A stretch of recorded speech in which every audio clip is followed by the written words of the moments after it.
Call the meeting to order. Salute the flag. Oh, we got a flag.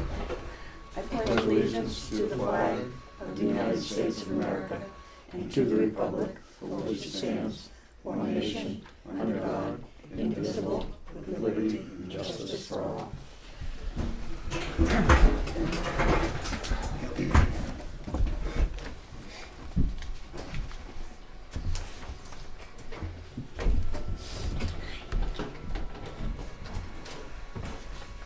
Okay, minutes of June 15th. You gonna be able to do that? Oh yeah, I can go back and forth.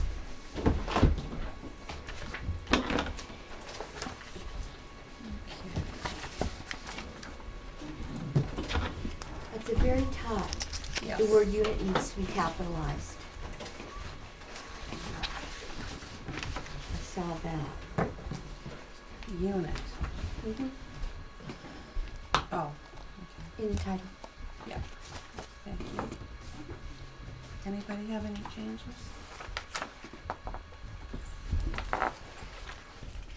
On page, let's go by page 1.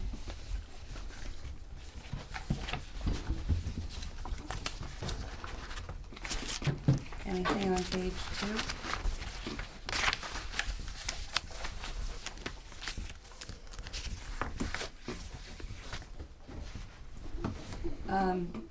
About 2/3 of the way down, special education coordinator's salary. Mm-hmm. By adding $20,000 to that position's salary, a new position would be formed to be could we put,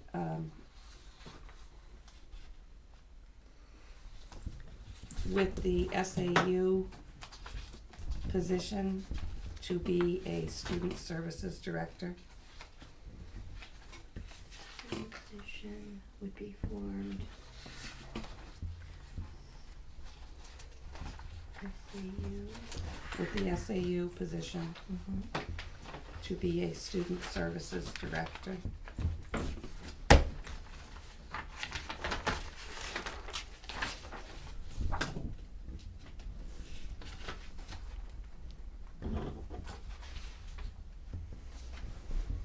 Mm-hmm. Page 3. I have the last bullet.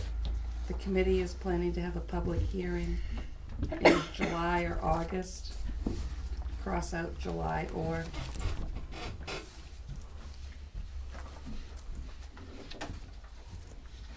Anybody else have anything on 3? I think she got them last time, or did I give you them last time, Beth?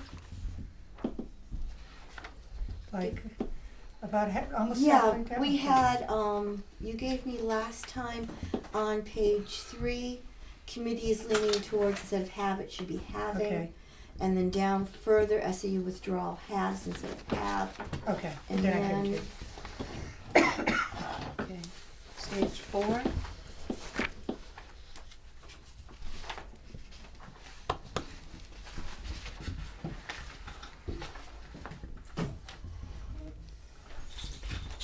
Page 5.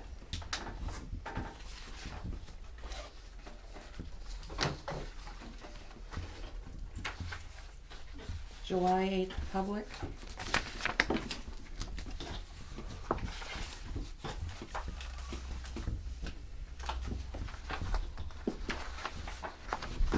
On the minutes of the previous meeting, you have us as voting 7-0-0, but you forgot to put Fogg, yes. Oh, yeah.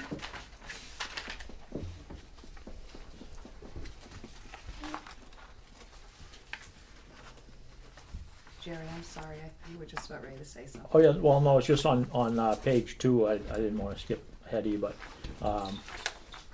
the top is Steve Brown made the motion to come out of non-public, and that motion was actually made in non-public, not public, and it's actually the same motion as in the non-public minutes. It just seems a little bit redundant to have it in, to have that, motion in both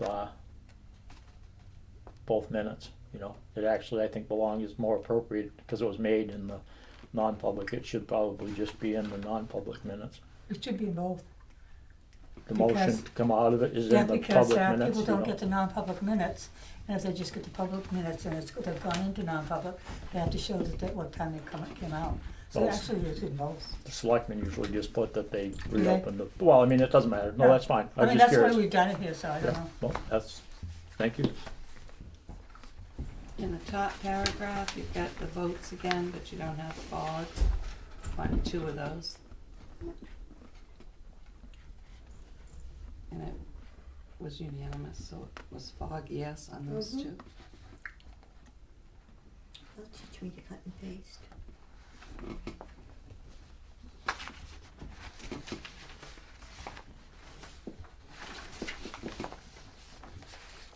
Under SAU location, the second to last bullet, Mrs. Mason wanted Ralph Fogg to consider that the SAU would not need his facilities for 2 years. Okay.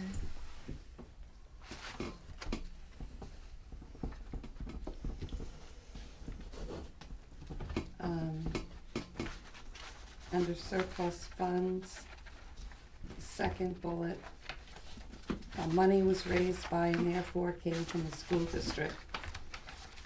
That sounds like it's a, fact, and it was that I felt that it should come from, so if you just put Mrs. Nason felt that money was raised by, because I don't think we're still clear on that. That was my opinion, it wasn't fact, because we were going back and forth on that.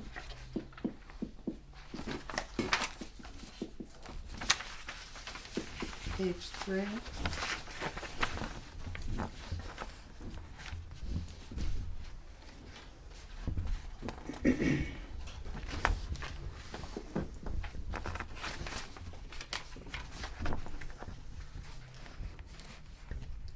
Under timeline transition, can you just put the goal under completed plan needs to be submitted? Mm-hmm. The goal of this committee is to submit a plan by September 1st.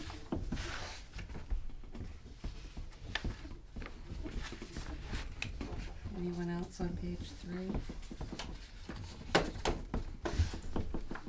Page 4, The vote's off there as well. excuse me? The vote is missing Ralph there as well. On page 4. Yes, that was the only thing I had on page 4. Anybody else have anything? I had nothing, no typos or anything. Yep. Oh, good.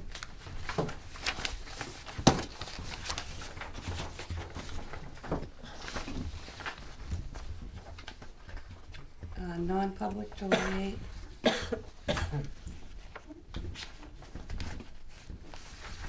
Anything on page 1?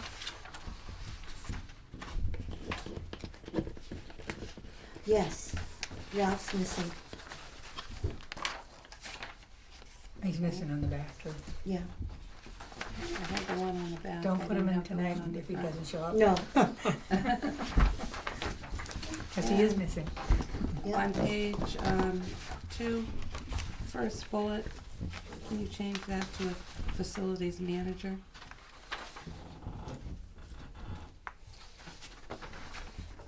Anybody else have anything on non-public?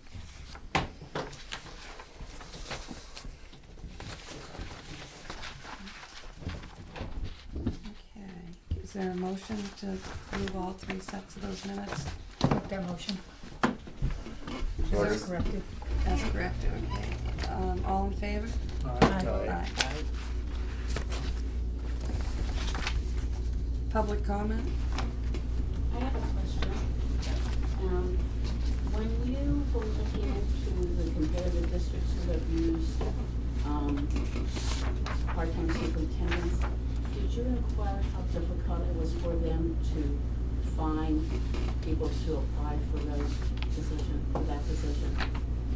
Because that would be something we might want to look into, see how difficult it's going to be.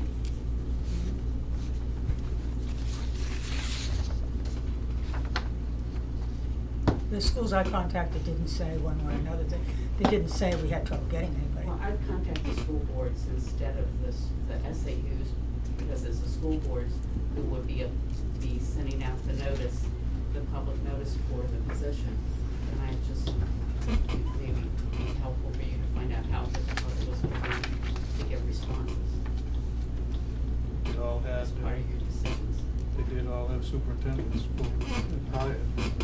Mhm, true.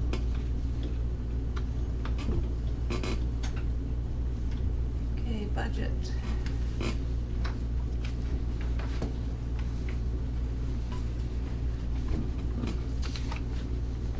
Bus manager.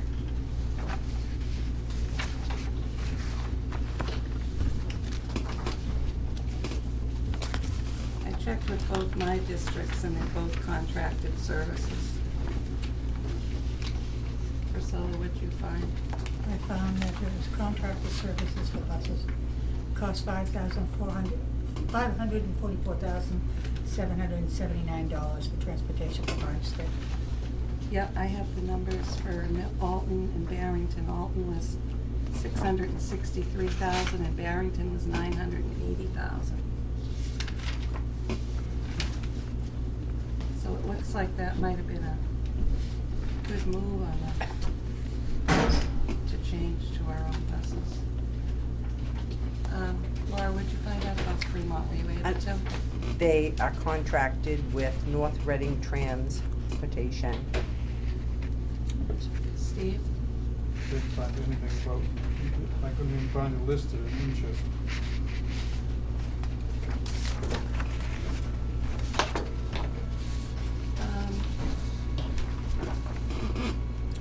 Did you want the amount? Have you got it? Yep. 628,800. That's Fremont. What was Barnstead again?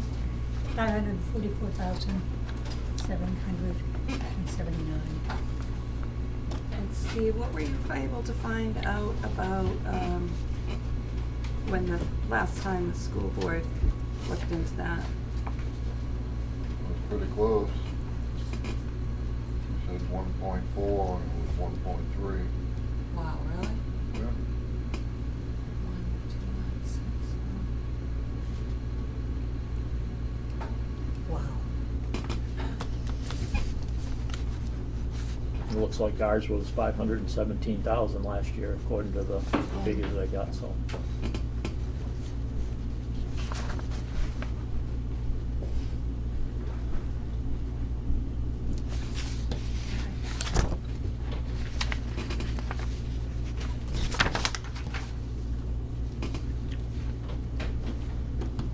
So,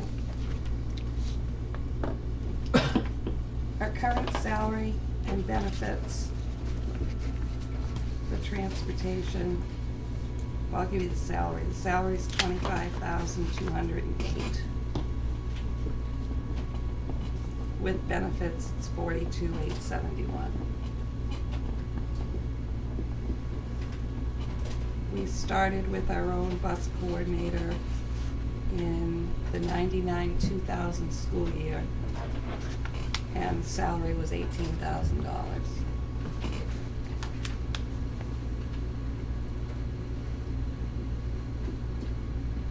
Was that 18 was without, 18 was a, He was compared to the driving. 25,000 that we had for the base salary that you gave us, or when we started, what was? The 18,000 was the 99-2000 school year when we had our own transportation director. We weren't combined with Milton. And then the current salary, our salary is 25,208. That's our share only.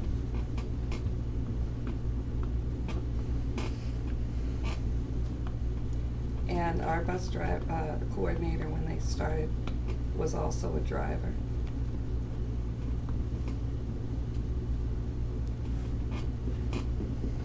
So we need to come up with the number that we're gonna add to that position for the budget. About 8,000.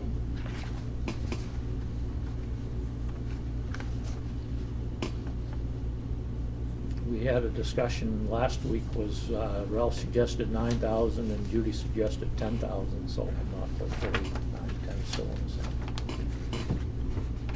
After looking at these, I think I'd be okay with the 8. I'd be okay with it.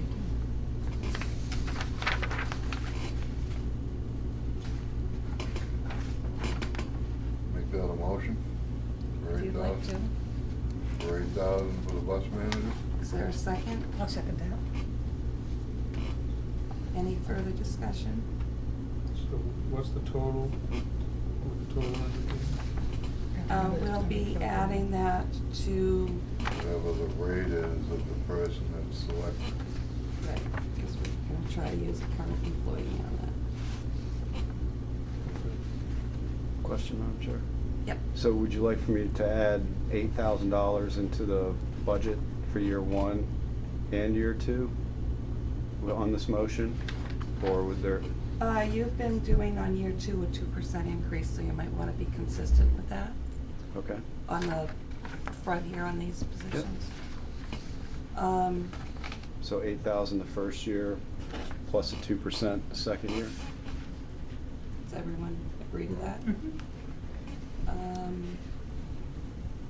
And on the back page, that will actually be a credit for that position.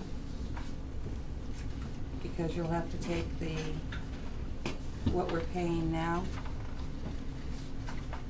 and what we're adding to, so it would be a credit, correct? I guess that's where I'm confused, because you would be taking a current bus driver's salary and adding an $8,000 stipend to it. Right, but we'd be removing the transportation coordinator, so that should give us a credit in that line. Okay, so you'd like for me to look at what our highest paid bus driver is on the salary scale and add $8,000 to that, and then take the difference and put it in the budget? I think so. What I'm thinking Yeah. is, Right? Yeah, that's what I was, I mean, what was the total? I was trying to figure what. Right, that's what I'm not clear on. well, $8,000 has associated costs with it, FICA, all those, right? Mhm. The employee's already in the budget. So all we would have to figure out is the increase. Would the increase be the 8,000 on top of the 25,000? No, that you're gonna have $8,000 added to an existing position. And then you're gonna get a credit for that 25,000 Right. plus benefits, Because we're not gonna spend it. because we're not gonna spend it, so it should be a credit on that line. The highest paid bus driver is, let's see, with benefits, Yeah. 42,871.44. But if that's Tim, you can't count that one, it is. Okay. So the next one would be 38,898. So take that and put 8,000 on top of it, and then the difference is what would be in the budget. No, the only, What, Oh, I see what he's the doing. only You know what I mean? increase, Yeah, I see what you're doing. That's what we did with the Director of Student Services. We took a current position, added monies to it, and put the difference in the budget. but let's say, well, you just said that the highest was 42,871, Mhm. and that's a job that takes in 2 towns. So now you're asking for that position to operate a bus to only manage 1 town. So, do you need to increase it at all? I mean, Well, if you eliminate that position, that doesn't drive a bus, yeah, and okay. then you'd have $42,000. Well, our share of $42,000, which would be That's 25. Okay, And then you just add 8,000 to the person that's earning 38. which gives you. right, but So I don't subtract want, that. I don't want the total of the first person that we already have compared to the total of what we're paying now. Correct. It's only an $8,000 increase. That person's already there. Now you're up, if you got 38 and you increase that to 8, you're above the 42. But we should get our portion of the 42 back if we're not gonna be spending it. Well, 38 isn't really, that includes benefits. Mm-hmm. That includes benefits. So the salary's 25 on that. Not, Okay. But for do you positions, see what I'm talking about? That position is already, both positions are already in the budget, the driver Mm-hmm. and the director. You're only adding $8,000 to the driver. So that's your increase on that side. But the decrease on this side is the whole position. Mm-hmm. So it's only the difference of the 8,000. We're eliminating a position, so we're saving 25,000. So I put the $8,000 in the budget with all the other costs associated to it. Out to 20, 25, Well, you're actually taking out 25, threw away. 42. Well, with the benefit, Right. right. Oh, yeah, okay. So there's a motion and a second. All those in favor? Aye. Aye. aye.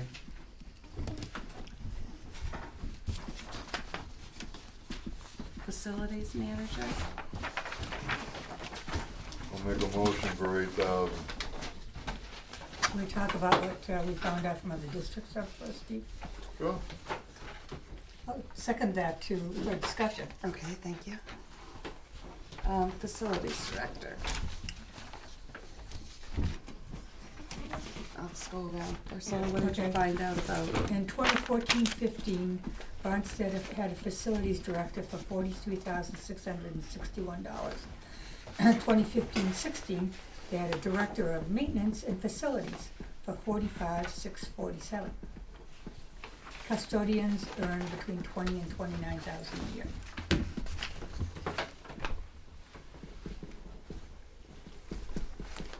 Laura? Fremont has a facilities director at $56,000 a year, but has been there for 18 years and does both facilities. Takes care of the SAU. It takes care of all the facilities. Steve, you were able to find anything out about, I found it, but I lost it. while you're looking for it, Alton was 56,227. And Barrington was 71,265.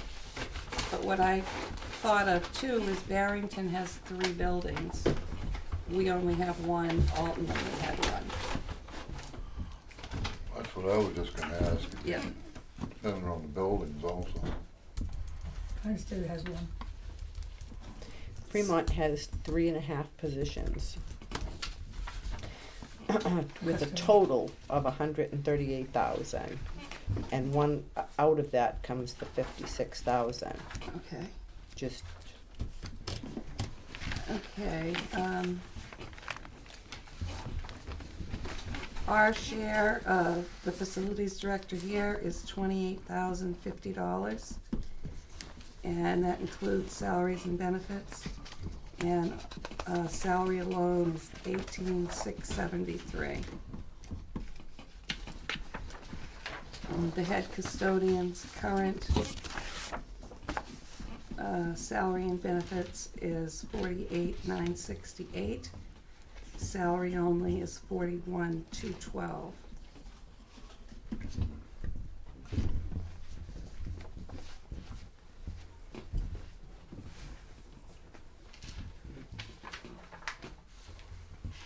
They had director of maintenance salary at 40,283, and then all custodial wages at 116,410. What school is that again? Winchester. So it looks like we're ranging 40. Please. Yeah.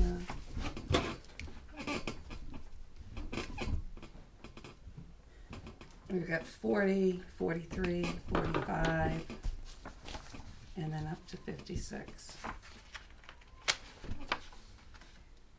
Because they all have little different names. The manager or director of maintenance or And facilities, yeah. that's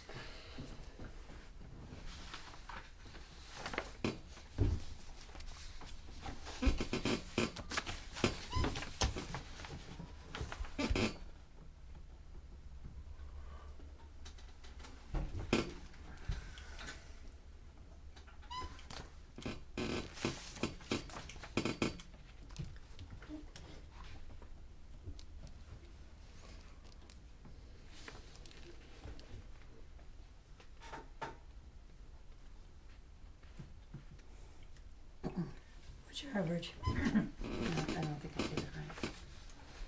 My fingernails keep hitting the wrong button. So if Steve's motion would be for 8,000, that would be 49.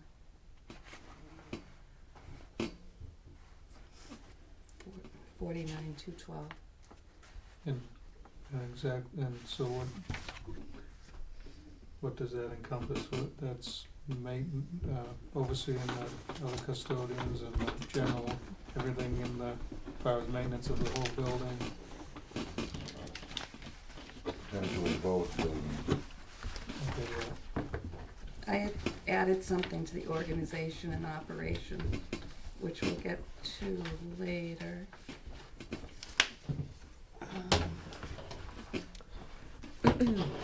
What's Looking our, at the other directors here from the other, we're not gonna call him a director, manager, I thought we. manager. Yeah, Titles come money. I don't know. That's what Steve Well, keeps saying. Yeah, I mean, that's, if you look, each town's got their own little, whatever they feel comfortable with. Right. Used to be just head of the maintenance department. how many, maintenance staff do we have here? Cause I know the last time we talked about it, there was a position that was missing, either a part-timer or something. 5. 2.5 at night and 1.5 during the day, is that what it is? I have, Well, I guess it's, 3 at night? No, 2.5? yeah, I have so. 5 on The this part-time list here. position's a vacancy right now. So we have 5, and what's the total cost for our maintenance department? you have 5. $400,000, it looks like. I'm not sure if that's the right figure or not. For the maintenance, well, that actually includes some other stuff like electricity and fuel, so it might not be that high. The actual salaries would probably be less. I added to the operation thing, which we'll get to later. The facilities manager shall report to the financial manager or business administrator and will have the following responsibilities: maintenance and operation of facilities, supervision of maintenance crew, recommendations for budgeting for the operation and maintenance of facilities budget. And I'm hoping we'll add to that.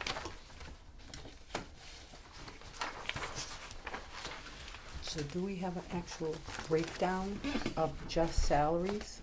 Well, I kinda added them up, and retirement and those things came to around $163,000 in the last budget that we had. That was without a lot of the other services like outside repairs on the building and things like that. Tried to take the salaries and the benefits and just separate those out. So again, with this one, we'd be showing an 8,000, if we went with Steve's motion, we'd show an $8,000 increase, but we'd also have a $28,000 credit because that position would be eliminated. The average of the positions here, not counting the 71 because they're doing 3 buildings, taking the other, 1, 2, 3, 4, it's 47.2. 47 too. Yeah. I think Steve's in line with the 8,000. I would agree with that. What are we at, wasn't it, 47.2? Right. Brought it to what, 49 including benefits, 48 or 49? With benefits, it must be a It little was, quite no, a bit it's higher. 41 salary only. Oh, okay. Oh, So adding 8 would be 49, then you'd have to add benefits. oh, 49 plus. So then that would bring it up to about the 56, which we've got. Of course, I mean, some of this is subject to when you go out to hire, I mean, what a person has when, counted to the, Experience. what licenses they have, what they can do, the board at the time might say, well, you know, this guy might be worth it, but he's gonna To cost a save little money more. here, yeah. Or, yeah, if he can do more, you might not have to hire it out, so. I was thinking, I think I said it last time, if you've got all kinds of licenses, why do you want to be a custodian at school? Why wouldn't you be doing something with your plumber's license or your, Less public to deal with, and plus you don't have to wait for your money. yeah, I Bill, suppose send all those bills out and watch none of them come back. that person might be out there, you never know. All right, any further discussion? All those in favor? Aye. Aye. So, for clarification on the two positions, I'm taking out the current apportionment for both positions, adding $8,000 to the highest paid salary position, and then I'll put the difference in the budget for year one, and for year two, it'll be 2% salary and 2.5% on health. Those are the increases. I don't know if you wanna add 8,000 to the highest position. Because then would that be suggesting that that person's getting that position? I think you Well, probably wanna just do it as an additional $8,000 to whoever salary is picked for the position. or either we have to have it in the wording that these jobs will be out, open to be interviewed for. But for budgeting purposes, you have to add it to something, Steve. You Yeah, can't just I have need- 8,000 hanging. Well, if you took $8,000 and you had to add, It's the position, not the person, Right. not the But individual. you said add it to the highest position now. Right, Which it's I just don't know if you kinda- wanna do that though, because then it's more or less dictating that the person with the highest position, that's the salary and that's the person for the position. But it would have been the same for the bus drivers too. Well, I'd be saying the same for that position also. Well, if you just, Budgeting But you just have, purposes. yeah. Well- if you're just adding it into the budget, you're not actually increasing anyone's salary, you're just adding it into the budget as an expense. It's not saying who's There's not a gonna name get there. it, it's just adding it into that section of the budget, right? $8,000 has associated costs with it, FICA, that type Right. of stuff. So can we just take the $8,000 and find out what that is? Yeah, absolutely. And then So just add $8,000 to each year. with plus benefits. So, but the current position or anybody, A current bus driver, we'd already have budgeted for help, right? and a current transportation facilities, we would have already budgeted. Right.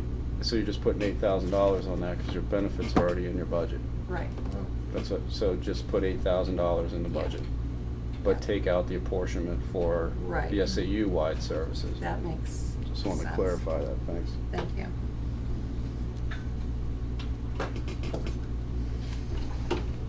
Is it gonna show in the budget what that 8,000 is for? Stipend, Yeah, I'll just put in stipend. Okay, And that stipend will be a 2% increase on that stipend the following year? yeah. Even though they would get an increase with their salary because they're on the salary schedule. That's right. So is it a consistent stipend of $8,000? but they'd also get that in the budget. So yeah, it would just be on the 8. When the budget was redone, that stipend would go on their salary, right, on their They're drivers. not getting another rate the second year. Right. They get say a 2% of what their salary was from the first year, including the aid. Mm-hmm.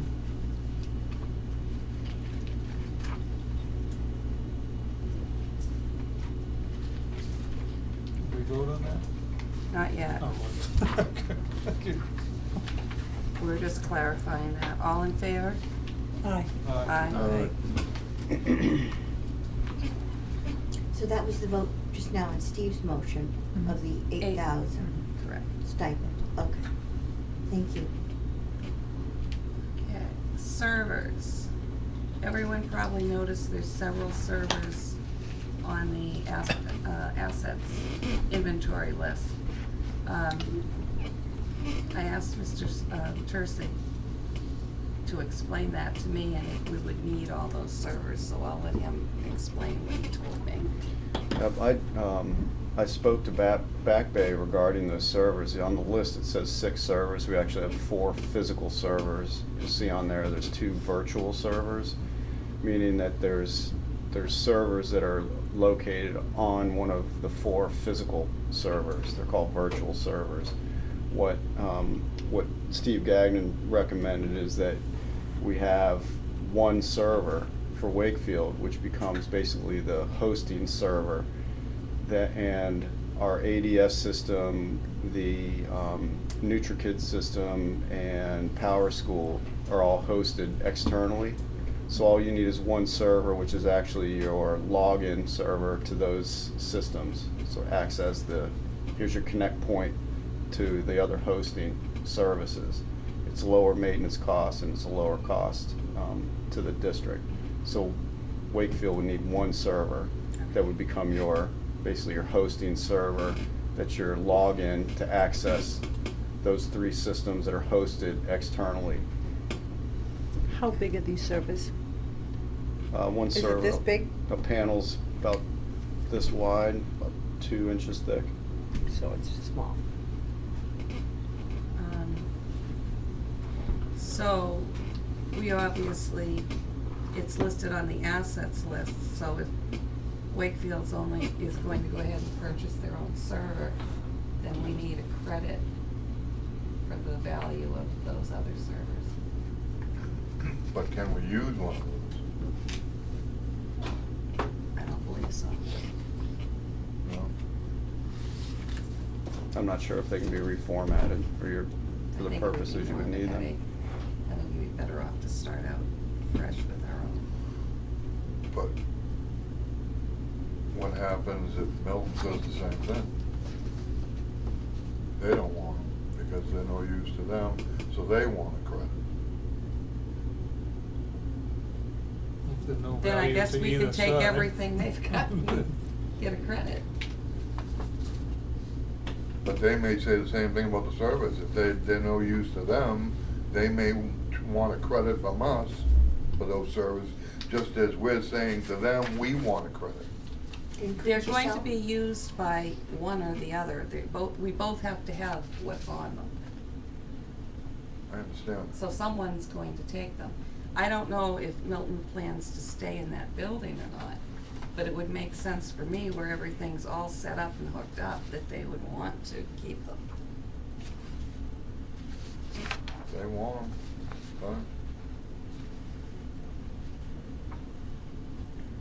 fine. Mr. Tercey mentioned at the last meeting advertising. And I said, well, if we do a superintendent search, that's included in the advertising. The advertising's included in that price. But when I thought about it, he's correct. We do have to have some advertising money for the other positions. So we need to add something for advertising to this budget. I know nothing about advertising. More than the 500.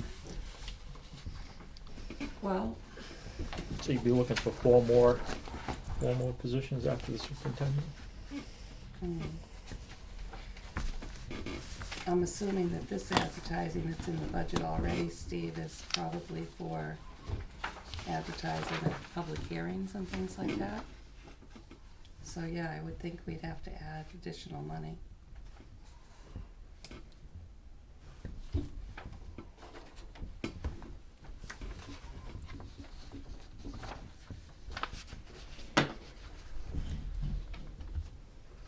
Mr. Tercey, they advertise in ed jobs, I would assume. Yep. Um, That comes with your membership to NHSAA. so we could advertise the positions all in that. But I'm thinking like the bookkeeper, the financial manager, the administrative assistant, you might wanna advertise in newspapers as well. Well, How do you do that now? the 6,000 should cover the advertising for the superintendent, Correct. so we would just need the other positions. Would an So- additional 500 be enough? What's it cost to put? One Like- posting could be anywhere between 100. $100 and $150. I think That's for one to run one ad. I think it's $1.36 now to put one ad in the Carroll County Independent. Can that one ad be for more than one position? Sure. Yeah. Okay, so you could combine the positions Mhm. and advertise, maybe get a little more bang for your buck. Yeah, you'd want to advertise in more than the Carroll County as well. Probably the Fosters and maybe the Manchester Union. Mm-hmm. So maybe Concord Monitor. 1,000. Okay. Let's say You figure 136 for the Carroll County Independent.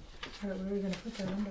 Advertising, Just- about 2/3 of the way Yeah, down I the see front. So We're gonna make that 1,500. Okay, Or is it 1,000 that you would put in your transition year and leave your 500 in year one? Yes, you're correct. Yep.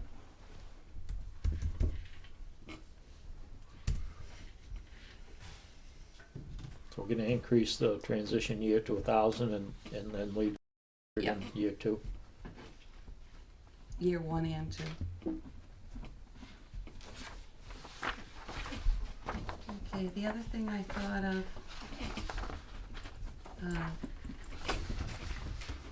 today actually, was what about moving expense for the transition year? We're gonna have to hire someone to move all the, equipment and furniture from Union to someplace else. And I have no idea what that Let's costs. just- That's not something that the custodial department could do? Does the school have any kind of a truck or, no? Then we just buy him a trailer. Getting a Yeah, the trailer this trailer. year. Could rent it, just rent a U-Haul. That's what happened when they moved from Union to Milton, they rented a U-Haul. Who did all the lifting? But Gail found people, I don't know, probably all the relatives, there's a lot of relatives.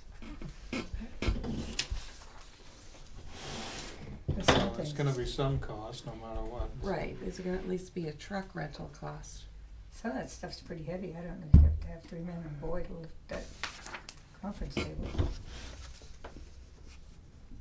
Do you think that's something the custodial staff here at the school could do? It's going to be probably sometime in June. So school would be out. Wouldn't it be more like July? You're gonna want your building set up by July 1, has to be. Yeah, but how can you really split, can't really split it till July 1 anyway, can you? Why not? Because your current SAU staff would need somewhere to work. Because up until June 30th, that is really shared property between the two districts. Until July 1, you technically, Well, I would want it to be done the first week of July then. Because you've got accounting software to set up, you're gonna have teachers' payroll to pay. That's all gonna have to be set up immediately. Regardless of when it is, we still have to put something in the budget somewhere for the cost of it.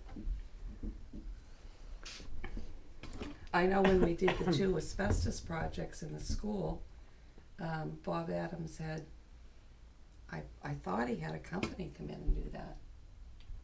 Everything that had to be moved out of all those classrooms and into trailers and the gymnasium. But that was probably a lot more than what we need to move from here. I don't know, I don't recall who we used to do that. Probably better to hire someone that just does that moving rather than use the custodians, cause then you're liable to get injury and then they're outside their hired duties and You can use them to rearrange things and once they get it in here, you Yeah. can lift it and put it here and that kind of thing. if something happened during the actual, I mean, you used to never think about this stuff, but now, I thought of it because I thought, well, the custodial people could just grab some of their friends, but you can't. no, No. I mean, even if they get hurt, Yeah. that's outside of Exactly. their duty, so Liability. it'll be, Can you check with Bob Adams and find out what he used when we did these asbestos projects here for What moving? movers? And maybe he could, contact them and, then all your stuff would be insured too on the way and. yeah, Good point. You don't really know how much is gonna be moved anyway at this point, Right. do you? I mean, it's, No, It'd be hard to go out and get an estimate from a moving company, cause we don't know. well, you can what- give him that list and say half of it. it's not gonna be an Well, excessive amount, I mean, Bob Adams is pretty good at putting estimates together for that type of stuff. I think he could come up with a number for us. yeah, maybe you could, like the desks and tables and things like that, maybe you add up the big things and come up with an idea that way. Do we want to add a line here for that, though? You could put in the dues and fees line into the transition year. Dues and fees? Just that transition year. You can just explain that cost is for moving. Instead of adding a line to the budget. Or maintenance and renovations. Would that be something that would fall under that? Yeah, you could put it there too. Okay. All right.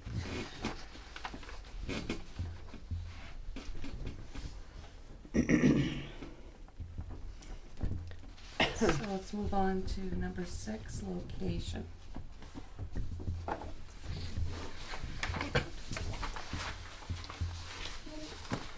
One concern that was addressed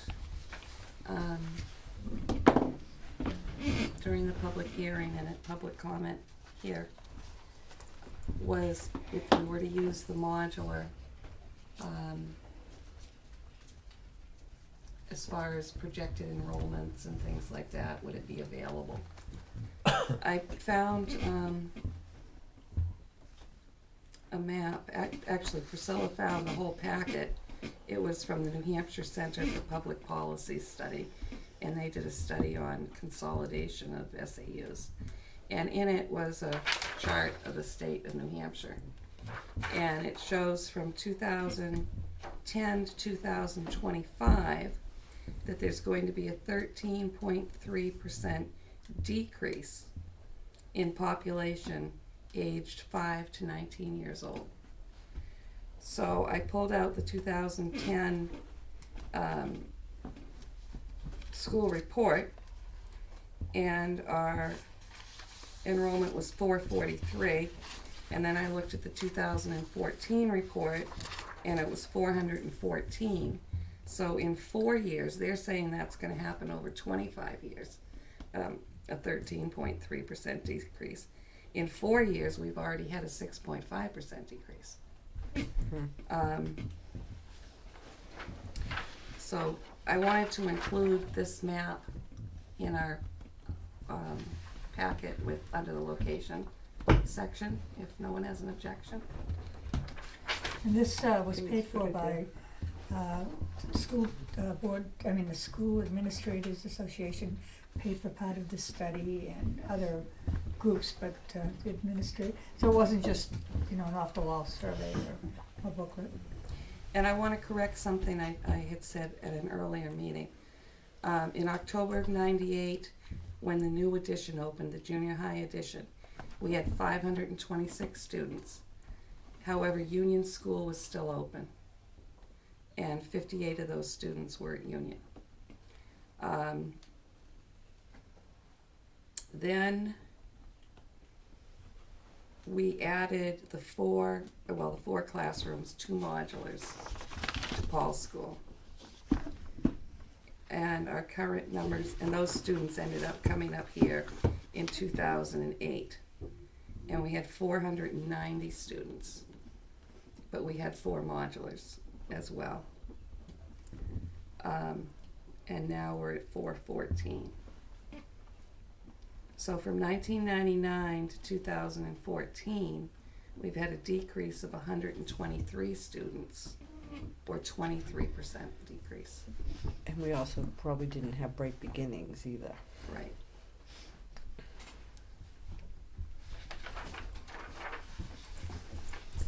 So aren't they in the process of adding another classroom now, another second or third grade classroom now?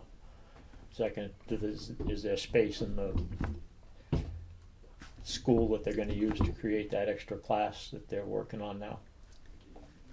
Well, we have 3 second grades and 2 third grades right now, right, classrooms? So they need 1 classroom. Okay.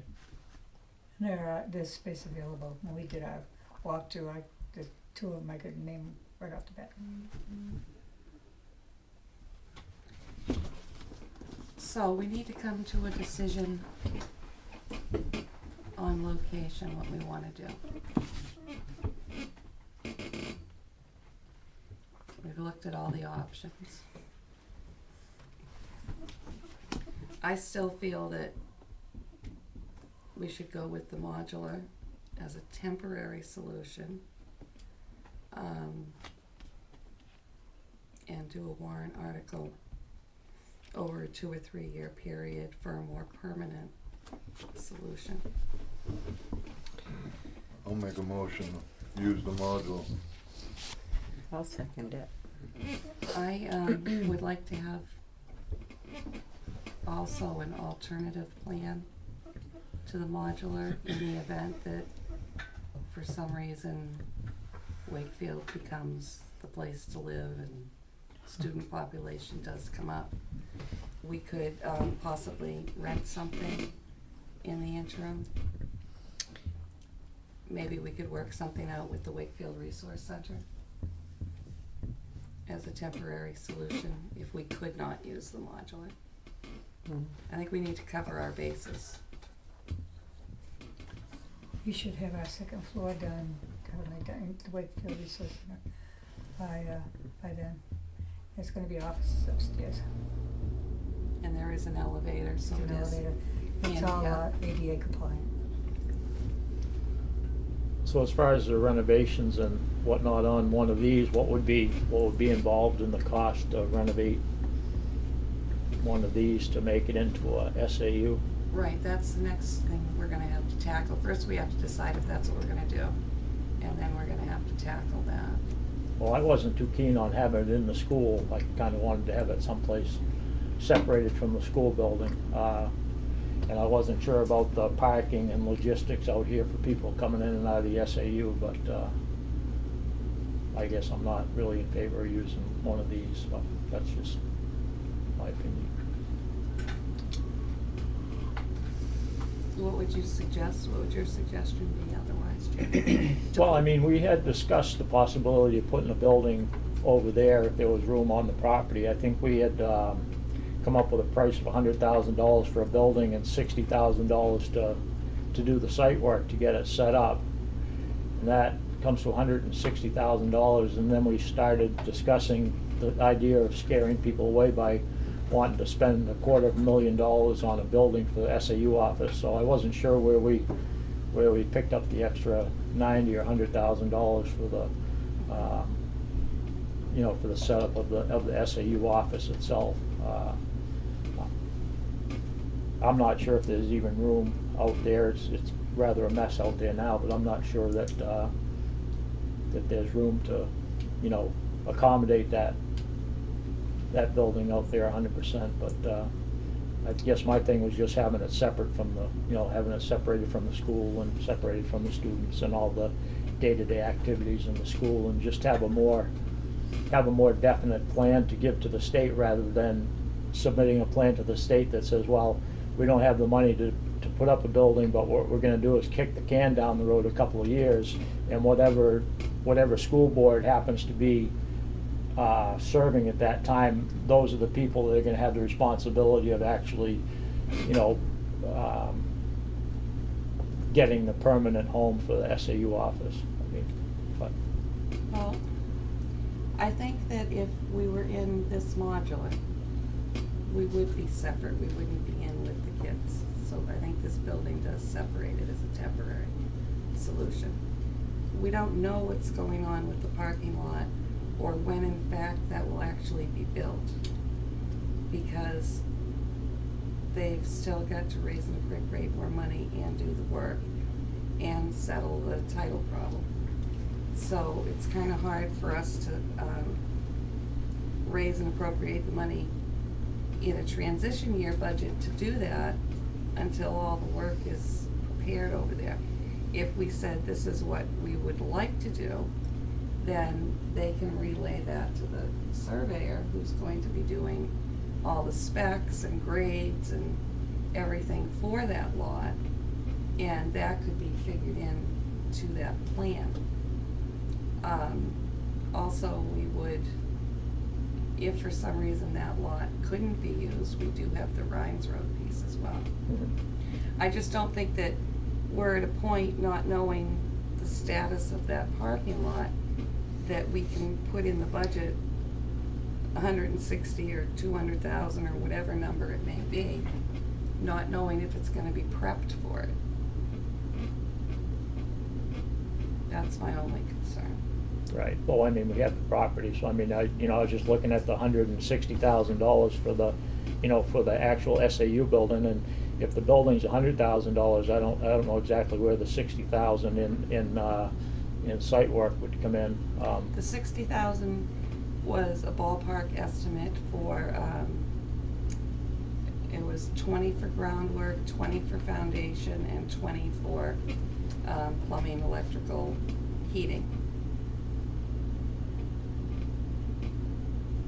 Okay, well, I mean, there's town water and town sewer there, so you're gonna have a Right. pretty significant savings. You're gonna save Correct. $5,000 or $6,000 from a well, and you're probably gonna save $15,000 or $20,000 because you can hook on to the sewer. So I mean, if you put in a building for $100,000 and, you know, you have a foundation, costs you $15,000 or $20,000, I mean, you're still, you know, somewhat less than, you know, still somewhat less than $250,000. Yeah, Ralph came up through that $250,000 number out. I don't know where it came from. I had said the 105 that Steve had, and then I estimated the additional work based on a modular that I recently had seen built, and I got the estimates from that modular, and that's where those numbers, I didn't pull those numbers out of my head. Yeah. You know which modular I'm talking about, you worked up there. Oh, yeah. So I talked to the owner of that property and got their estimates for the foundation, for the plumbing and heating and electrical, and the groundwork was, I had the number for what they had, but I deducted things off of their groundwork number Yeah. for that to make up for that. Right. So we're at 165, doesn't include stairs, or I believe you said, right? I think you're gonna have to throw in some miscellaneous in there, because when you're in building a home, you always have issues that come up. So I'm thinking 175,000. Yeah, well, I mean, so wouldn't you figured that one, did you deduct the price of the well and the septic system off of the groundwork, and it was still, and it wasn't including all the work in the driveway and the approach and all those things? Because I mean, Okay, well, that's fine. I mean, it's just, you know, $160,000 is a lot more reasonable of a figure than $250,000, you know, so. I'm thinking around 175. Right. But even if that was to go in a warrant, you need an actual really, an Right. estimate, a pinned down number to. Right. Yeah, well, but there's still a pretty big gap between 175 and a Oh, quarter, yeah, and a definitely. $250,000, you know, so, you know, I mean, I just wanted to kind of, you know, have a realistic idea of what would be involved. I mean, you know, if you were to finance that much money, I mean, you know, I know you guys don't like financing stuff, but I mean, you know, if it was like $500 or $600 a month to pay that off in 10 or 15 years and take some of the money from the surplus, you know, it just seems like it would save a lot of trouble and a lot of work by setting up a temporary office. You'd have to put ramps out here or change the fence out there to get handicapped accessibility, you know, to the building. It just seems like a lot of work to do to a 15-year-old modular to, you know, make a temporary solution, you know, to something that could be more permanent, but that's fine. I think I would agree with you if the whole parking lot issue was a done deal, but that's got a long ways to go. Well, I think it's got a long ways to go. And it will definitely be part of the recommendation that this wouldn't be a permanent Right. solution. Well, we'd still need. And we could actually- Although if the rate of the enrollment keeps dropping, you might be hauling these off anyway, because what do you? We could put in our report Steve's estimate that he got, and actually put in the report that this is what we would like to have done. Plus, you're not gonna get that surplus money back until the year after we withdraw.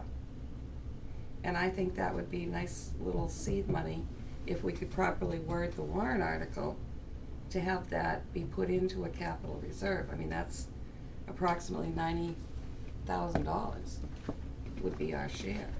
right. So I think that would, You'd need someplace for the year, I mean, for part of the year anyways. what you pay to renovate this building, if you didn't use this building, you're gonna use in rent. And you're gonna be paying rent, which if we 3 years rent somewhere, I think would be considerably more than renovating this building.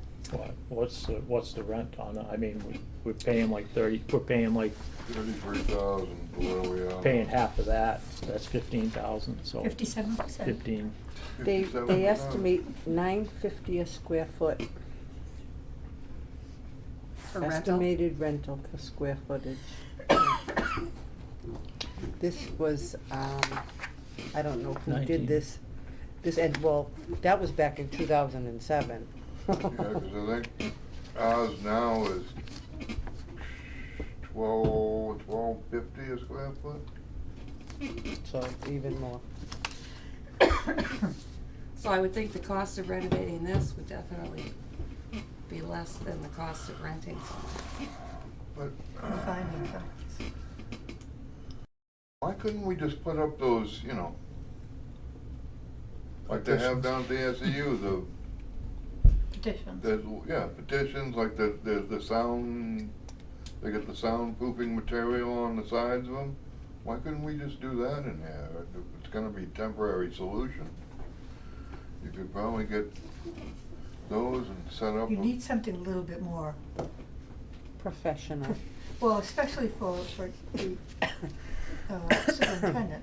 He's going to have to be in a room where he can't hear what he's talking about. What? Go outside? No, put them out in the shed. We had a nice trailer already on over Okay, there, but no Steve, one it's wanted gone, to you do got that. rid of it. You know, You already got rid of it. yeah, thanks, Judy. You didn't listen to me. I didn't wanna see the superintendent in the trailer, sorry. But Did he's any- gonna have to have an office where he can conduct business quiet without people hearing. Did anybody do any drawings? Yes, I So did. You could do And I one- saw Jerry did, and Jerry, you and I are right on. I got that right part on. was already there when I got that, so. Well, I did make a little bit of a change. Alright, so how can we put You everything? can, I'll into just these? pass it. I did 3 and 2 them all the way, cause I don't know what the heck I'm doing. You got a drawing, Steve? No. I'm not really an office designing person. Well, it was just I a, had no idea what I was doing. My All right, office what do is you on, got? my office is on wheels. can you I don't turn it wanna be- around I and don't just wanna be- explain it? I just, Yeah, that way. so, my entrance isn't exactly in the middle, I'm sure it is over there, but I got 2 exits. So I don't know which way you'd wanna go, but to me, you'd wanna walk in the entrance to the administrative assistant, the secretary's office. I did not know how big a server was, have no knowledge of what they are or what they do. So we could put the administrator and some sort of a closet, storage. The financial manager. Then in one area and the bookkeeper in another. So the bookkeeper would be here in that vicinity. The restroom could stay the same, accessed from both sides. That's storage there, and that's entrance.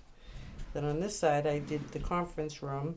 I think that needs to be bigger, and I think that's where the kitchenette should be, so that you can access it all the way around. The conference room and the whole back section should be the superintendent. What'd you come up with, Jerry? Oh, I didn't have one really. I wasn't too keen on the idea. I couldn't get Get yourself I into couldn't it. get too jacked up about it. You didn't wanna be enthused. Yeah, well, I figured I'd get carried away, yeah. Okay. All right, what I did.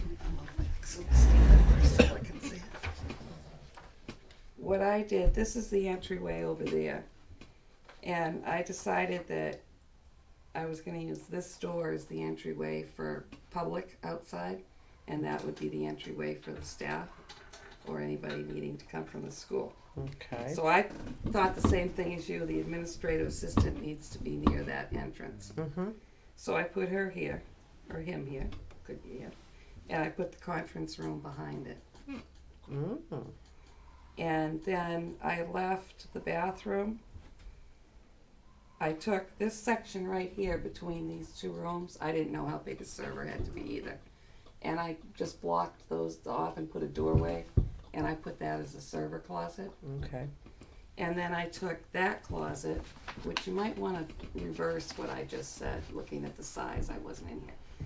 I took this closet and took the doors off on each side and thought that could be a kitchenette Oh. in between the 2, and it could be served from each side. Mm-hmm. And then you've got your entryway. Then I put the superintendent over there, and I put the business manager and the bookkeeper next to each other. Yeah. And I wanted to make sure we had plenty of room for file cabinets here and here. But looking at that closet, that entryway in between there is bigger than that. So I would reverse what I just said and put that the server closet, and I'd make that the kitchenette. I think. So it's a matter of petitions, really. I tried to leave this whole structure pretty much alone, and it would just be a matter of petitioning these 4 rooms off. Is this center going to be part of a petition? Or is that going to be in one room or the other?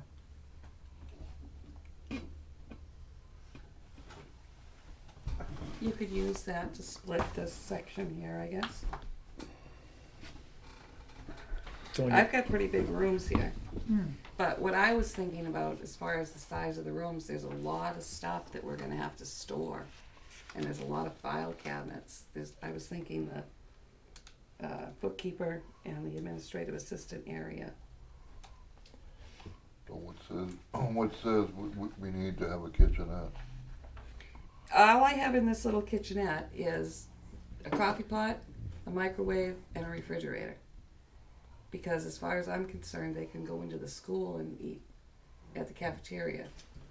We don't need a lot of Yeah, you start getting I just into called it a re-plumbing. kitchenette. And well, if in fact we did have to put a sink in there, it's right next to the bathroom, so the plumbing should be an issue, right? I mean, it'll be an expense, but it wouldn't be a big expense because you're right there next to the bathroom where your plumbing already is.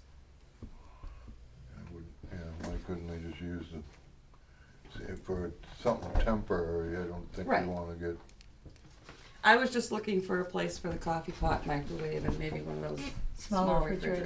refrigerators. Because people do bring their lunch, you have to have a refrigerator. Now, when you put Like the that. petitions There's a up, microwave and a refrigerator over there.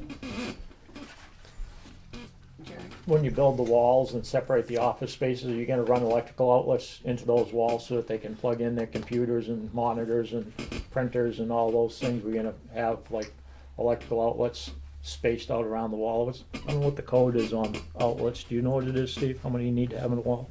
I have no Every 8 idea. feet, isn't Is it 8 feet? You probably would have to do some electrical in here even if you didn't put the petitions in, because I'm not sure that there's enough in here to run the systems that they have at the SAU. Well, I mean, everything's a plug, but now when you put all the file cabinets and storage space in, what sort of support do you have underneath this to hold those file cabinets and printers? I looked at a printer one time to move, and it was about 3 feet by 3 feet and weighed almost 600 pounds, so I don't know where you'd have structural.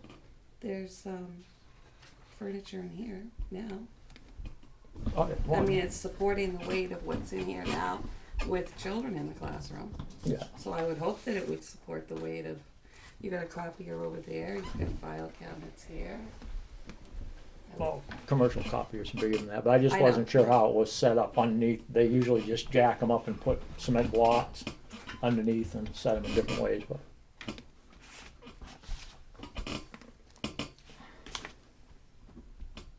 So you and I were just about the same thing. That's funny. It's funny that you were questioning the service too. For some reason, I thought they were big. They Because they sound have a like big it. server Yeah. room. So you Well, assume Well, they're- you have a whole room, yeah. They're expensive. Aren't they expensive? Well, they vary, Server about $2,000, $4,000. $3,000, They ought $4,000. to fill 'em up. All right, so we need to come to you had a motion, right? Did you make a motion? Yes. Can you repeat his motion? Steve made a motion to use the modulars for the temporary SAU. Laurie seconded it, and then you went into a discussion about needing another location as a backup.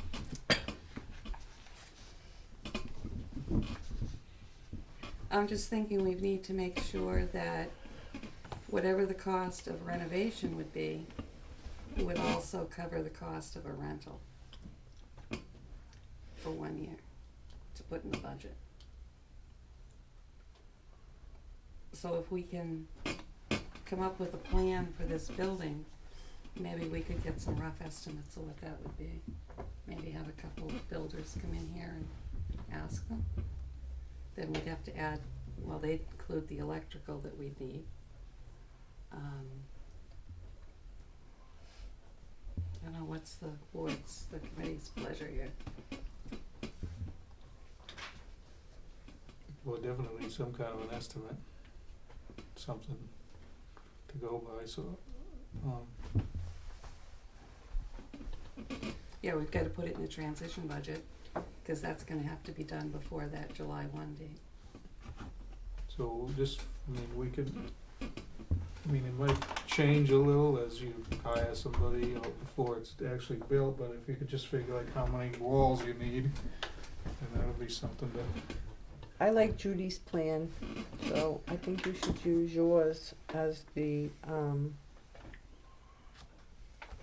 example. Who are you gonna ask so we basically need for to- estimates? Steve, any suggestions? I could, you can just find some local builders, I guess, and see It's if- not an actual bid, No, it would just be, it's an estimate. So, All right, let's take care of the motion that's on the floor, first of all. All those in favor? Aye. Anybody need it reread? Yeah, what do we, Reread it, please. Beth? Stephen Brown made a motion to use the modular units for a temporary SAU. temporary, okay. Okay. All in favor? Aye. Aye. Alright, Opposed? No, opposed. 5-1.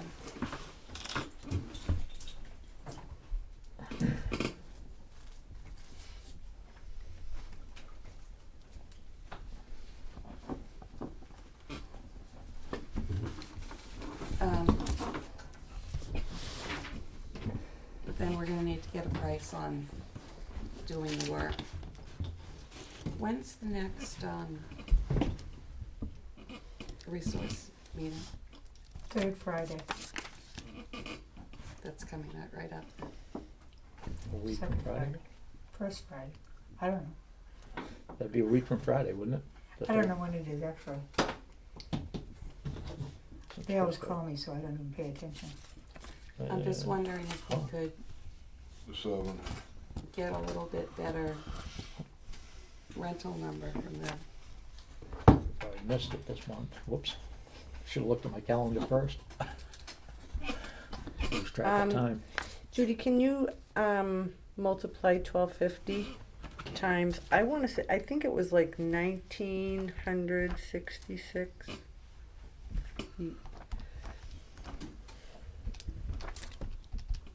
We had one last week, so whatever it is. So the estimate has to be below 24,600. It's 24,575. Right. Is that what you came up with, Jerry? Yep, exactly. What is this number? Trying to get an estimate of what it would cost us to rent Oh, a facility of the same size. So you're thinking $2,000 a month roughly for the year to, Yep. You said 1250. You thought it was now, Steve. Give or take, Okay. some- Remember, somewhere. that's bigger. facility, remember what you? Well, no, the $12.50 a square foot. Oh, I'm sorry. What the rent of the old SAU was? Any recollection? For some reason, like 1,400. No, 1,100 a month, I think. I'm not positive, don't hold me to that, but. Is there It was just not much. Is there a possibility that we could call? Well, no, because that building isn't. You can't use it because it's Well, you not. could always call and ask them If they're they'd be willing to willing. rent it and modify it. Well, it wasn't handicapped. Was there a problem with one of the bathrooms wasn't big enough They or were something? asked to modify it for us to stay there, and they wouldn't. They might But change their mind they might now, change their spend mind 3 years now. with no income. Yeah. So, Or whatever. But so that number makes sense, a $24,000 number to put in. But I'm sure we could renovate this building for that. But if we were to cover ourselves by putting it in, by putting it in as what we think the rental cost would be to cover ourselves in case we couldn't use this for any number of reasons that might happen. You can renovate it for a lot less than I know that. Or you better be able to. If someone says it's 24,000 or more. But what I'm asking is, do we need to cover ourselves in the budget in case the need arises to rent something? Well, we were offered free space. That would require That's potential good. renovation too, though, I mean, for. right, And it's the far away. variance. Yeah, it is a distance from this building. About 5 miles. And like I had said to Ralph, do you wanna make a commitment of free space now for something that's gonna happen 2 years from now? I mean, I wouldn't make that commitment. And it's not nearly this big. One thing that I was talking to my husband about this, And he said, you know what would make a really good SAU office? I said, what's that? He says, the Parks and Rec building. If they're gonna be putting in a, warrant article for a new Parks and Rec building, Really? We back to that again? We tried that and it they've didn't got a fly. committee working on it, don't they? I hadn't heard anything about it. Last time they only wanted like $1.2 million for a Parks and Recreation building. Isn't there a committee? So, They tried to form a committee and Wayne asked me to sit on it, and I asked him, when are we meeting, what's happening, did you decide, you had enough people? And he said, there were only you and one other person who was willing to sit on it. well, I don't know how we could entertain the idea of building a $1.3 million Parks and Recreation building and not spend $150,000 for a SAU building. Well, I agree with or- that. I agree with Yeah, that can't argue too. with it. But- What I'm saying is that if that were to happen, that could be a potential, another possibility. Well, hopefully that's not gonna happen, so, but I mean, that's a great idea, that would be a good building, but. It I would be a mean, good building. I just hope they don't get on that You know, it's not- tangent. Well, that's again. their discussion. Uh, But I'm just saying, I heard that they were putting a committee together for a possible one. hmm. So I think there's options out there. There's also the house option, I mean, because you can't tell until you, there could be houses available in town, could be converted to offices, For rental. or I think- rental or purchase, or Yeah, but can you do that with zoning? you can in town, offices are allowed use in town, yeah. And you could get a variance out in other places, you know. So maybe the report should read that our recommendation is to use one of the existing modular units, renovated into office space. In the event unforeseen circumstances say that we cannot, we would be looking for a rental, temporary rental position while creating a capital reserve to build a building on the school parking lot. Build or In buy, conjunction with the construction of the parking lot, whenever that may happen. I really don't think we have to put a rental amount at 24,000 that talked about in the budget. I think that for unforeseen circumstances, I mean, that's a transition year. Gonna know better whether or not you have to increase this. Well, it would have to go in the no, it wouldn't have to go in the No. transition year if we were renting, it would go in year one. So, but when will that budget be approved? March of 2016. 16. Okay. So all we would need would be the renovation Mhm. cost of this. For year one? No, for transition we need. Transition, But if we ended up for some reason having to rent, that would be in year one, right? right. But wouldn't year one be 17? Because transition's gonna be 16. 17, Six, 18. right. All right. 17, So you'd need it in the 17-18 school budget right. if we had to rent. But if we're gonna use this building, we need to have it in the transition budget, Right. right? Okay. So we need somebody to come in, or some buddies to come and take a look and give us some kind of an estimate. Can I see your plan for a minute? Your What? plan. Can I see your? Oh, well, you can have it. I have plenty of papers. You can have mine, I'd like to do the one, There you go. could've done it earlier, Building might have made me look ideas a little too better. that pertain, you know, to structure or saving costs, I mean, he might have ideas that, Yep. you know, that make more sense for, Somebody else would say, well, because of this, because of the lighting here, you can't put a petition Yeah. down the center of it.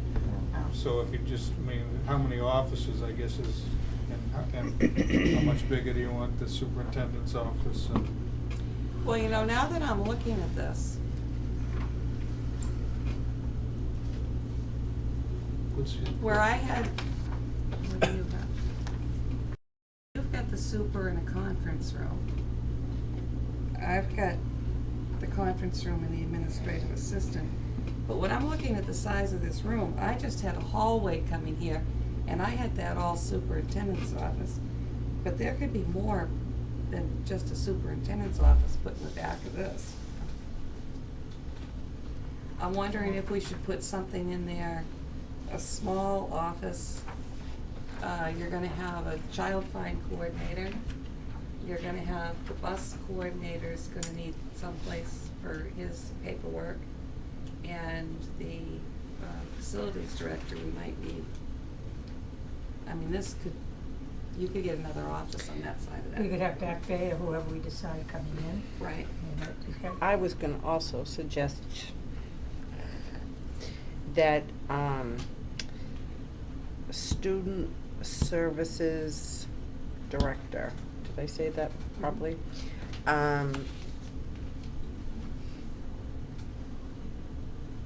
Has a secretary as well, or the student services person in the building currently also has a secretary, Right. right?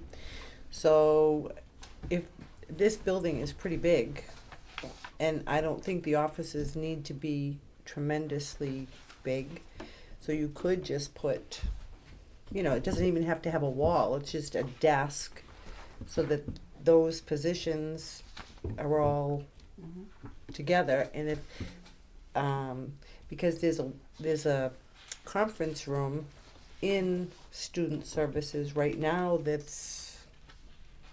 they said that they very rarely use it in the school. So, but That brings up another issue too, now that you mentioned the student services director. The special ed coordinator in the school right now that's doing K through 8 special ed has a secretary. Correct. It was brought up if there should be an increase in that salary as well for increased work. If that secretary continues to do the K through 8 Paul School, the administrative secretary in this building is also the administrative secretary to that special ed director as well. So I would think that person in this building would have the function of dealing with the paperwork, maybe 9 through 12, and the state paperwork that needs to be done.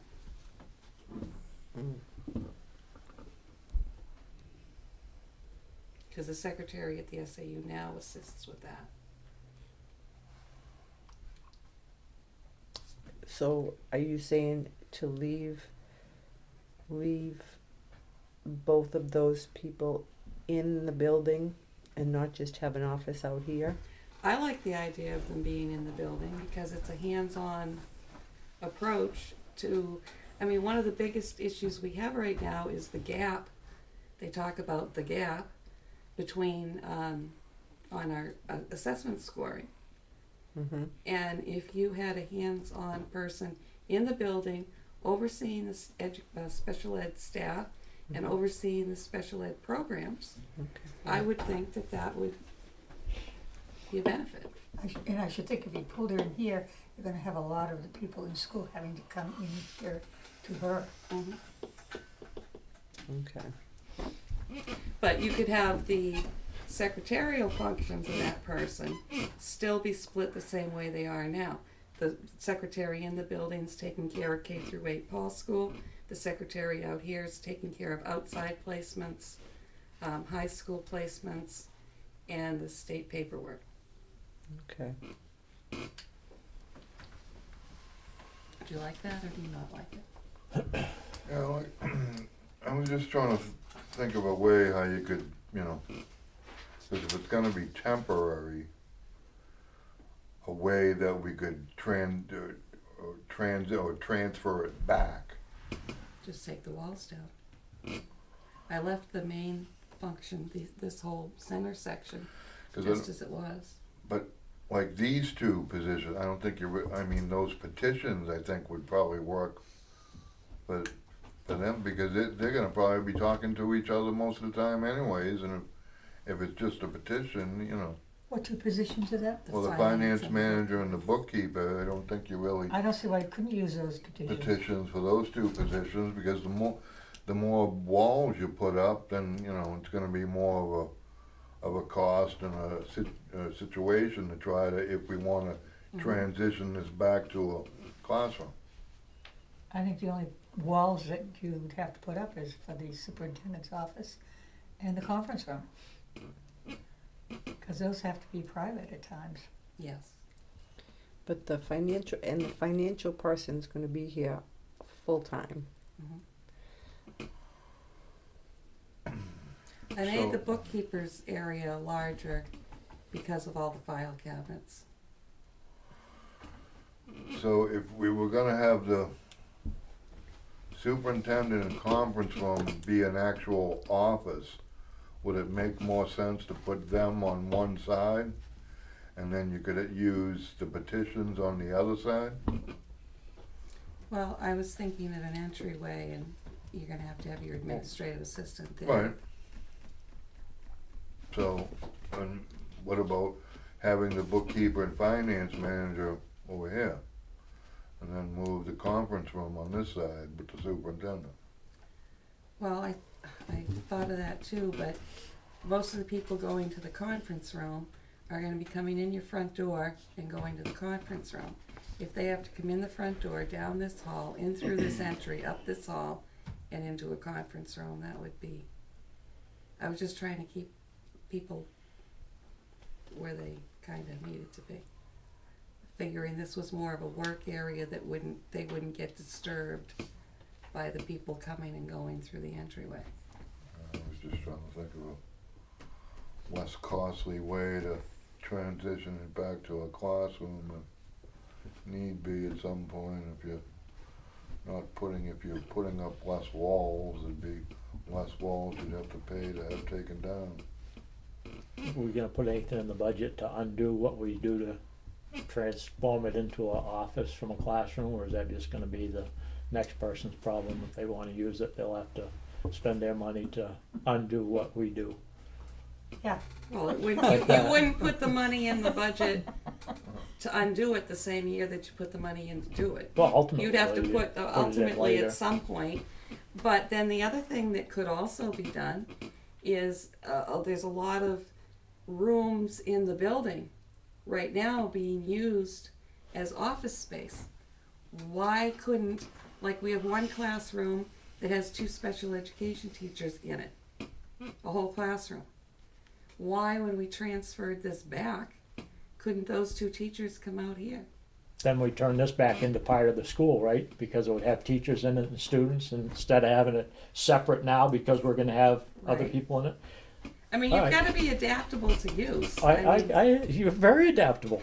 I get it. I just, you know, I mean, I didn't think it was a good idea to have it commingled with the school building for one thing, but once we do with the handicap accessibility part of this, are we gonna have to put ramps on the front out here, or will that fence be taken down so that someone could, if the parking lot's out here, will someone be able to park out here with a wheelchair and wheel themselves around the back of the building through the fence and up between the buildings and up the ramps that are there, or would we have to put Well, they could park in the one? handicap accessible parking lot Yeah, that is right outside across the street from the main entrance, which is designated handicap accessible. I guess they'd have to come in through the school and up through the ramp. Or maybe we could put a couple handicap accessible parking spaces out here, and they could just go in the back gate and up the ramp. so they'll come in through the school to get to No, I here just said you instead. put 2 parking spaces over here, there's a gate over there that entrances into that, ramp. I just wasn't sure, if, you know, if someone's handicapped, like in a wheelchair, if they're gonna be able to navigate all the way around. You might have to do something out here to You might have make to it put- easier for them to, You might have to put a ramp on one of these Maybe. front, I don't know if Doors. that's something that we should consider the but we do cost have of a, that. would we be considered handicap accessible with that ramp? Yeah, you just have to open up the fence for public, It's, which opens the public up to the school. it's Well, it handicap- shouldn't open the public to the school because that back door at the school should be locked and they should be being buzzed in. It's handicapped, considered handicapped accessible now, right? Has to be. That's why the ramp's there. Well, I just didn't look, it didn't look, I mean, walking, it didn't look like the ground was very easy. It would be very easy for someone in a wheelchair to navigate around the buildings and through the gates and the fences and all that to get in. It just maybe made more sense to make a nice place with a ramp or some way to get in, you know, like more direct route, but I didn't know if that was probably not something we wanna spend You could any do money that. on. That would be an That's a expense, but consideration. I shouldn't think there'd be too many people in the wheelchair coming in, so you could probably make an exception somehow to get them in here, because there is a ramp. Alright. So we need to get some estimates on what a plan would cost.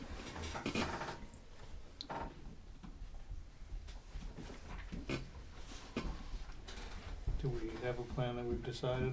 No, we haven't. We've got two options. So who knows builders, Ralph? oh, Hmm? Who knows builders? Well, Yeah, put Ralph in not charge he- of it. Ralph's not here tonight. Ralph didn't supply us with the overview that he was supposed to. That's So probably why When- Ralph's not When here do we tonight. need, when do we want this by? Next meeting? Yeah.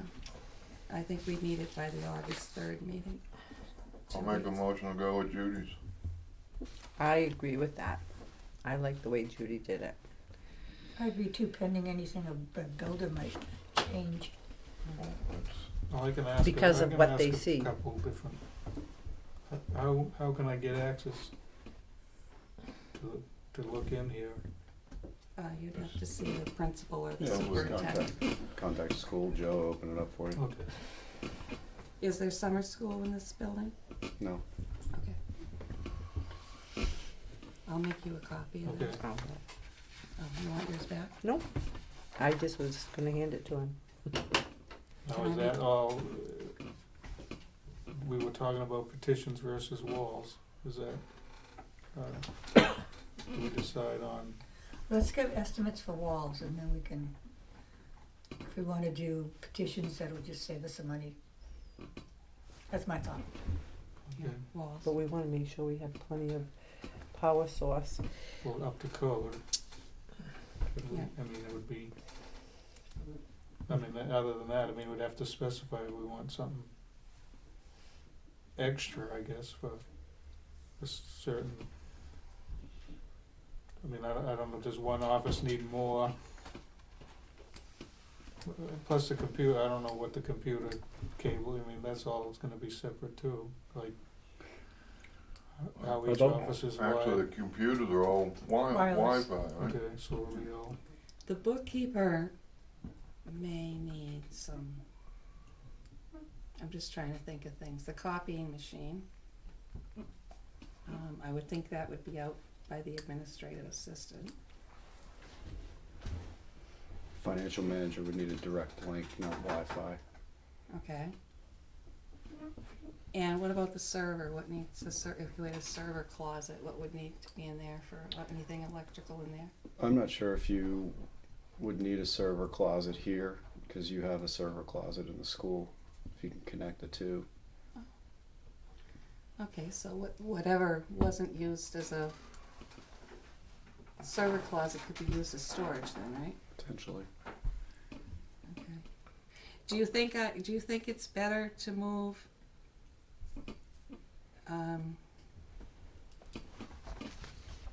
I think this area here is bigger for a kitchenette than that closet. Would you agree on that? Can I look in that closet? Sure. No. I didn't know if it was locked. well, we might still need, I mean, we're gonna need quite a bit of, how much storage is there now that, Full upstairs. so they're gonna be quite a bit. 1,920 square feet.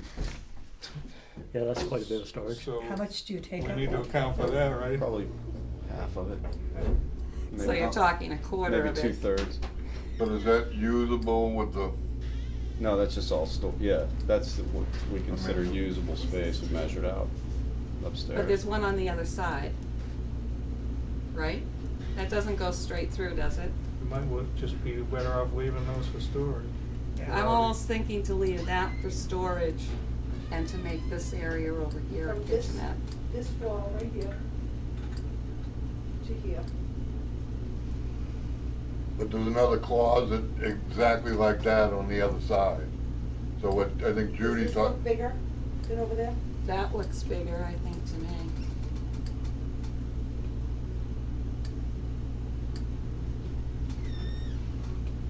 We can measure it. You can put a counter, a refrigerator, and everything right in one of these. Okay. And the power's right there. This is where the box, Can some of the SAU stuff go into storage, a storage unit? Like, I don't know, some of the stuff upstairs, I didn't know if you had things that, it's all files, so. it's all files and they have to stay. Yeah, it needs to be temperature controlled, not, you know, to the degree, but it shouldn't be in a area that fluctuates dramatically. that's not heated up there, huh? No, but it never gets, say, below freezing or, you know, Must get hot in there. it's scorching up there right now. Can't be down in the basement. Steve, I'll work with you on that if you want. Just so if we get someone here, we know what we're asking. All right, assets and liabilities. Excuse me, What- Judy. what happened? Steve made a motion. For what? Steve made a motion to go with your plan. Oh, okay, I'm sorry. Was So there I a need second? a second? No. Second. Should do it before, should do it. With adjustments. I said with adjustments. As suggested by a builder. You'd have to do that. Okay. Yeah. All right, all in favor? Aye. Opposed? I, Okay, I just wanted to make sure I had the right vote. okay, 5-1. I don't change much. That's okay, Jerry. Assets and liabilities. Steve, do you want to talk about your discussion with the school board the other night? Just how you filled them in and that you're, Yeah, I mean, we just filled in school board about everything that we've been doing here, basically. and you Progress discussed, and- what I'm concerned about is the assets and liabilities going to the SAU board.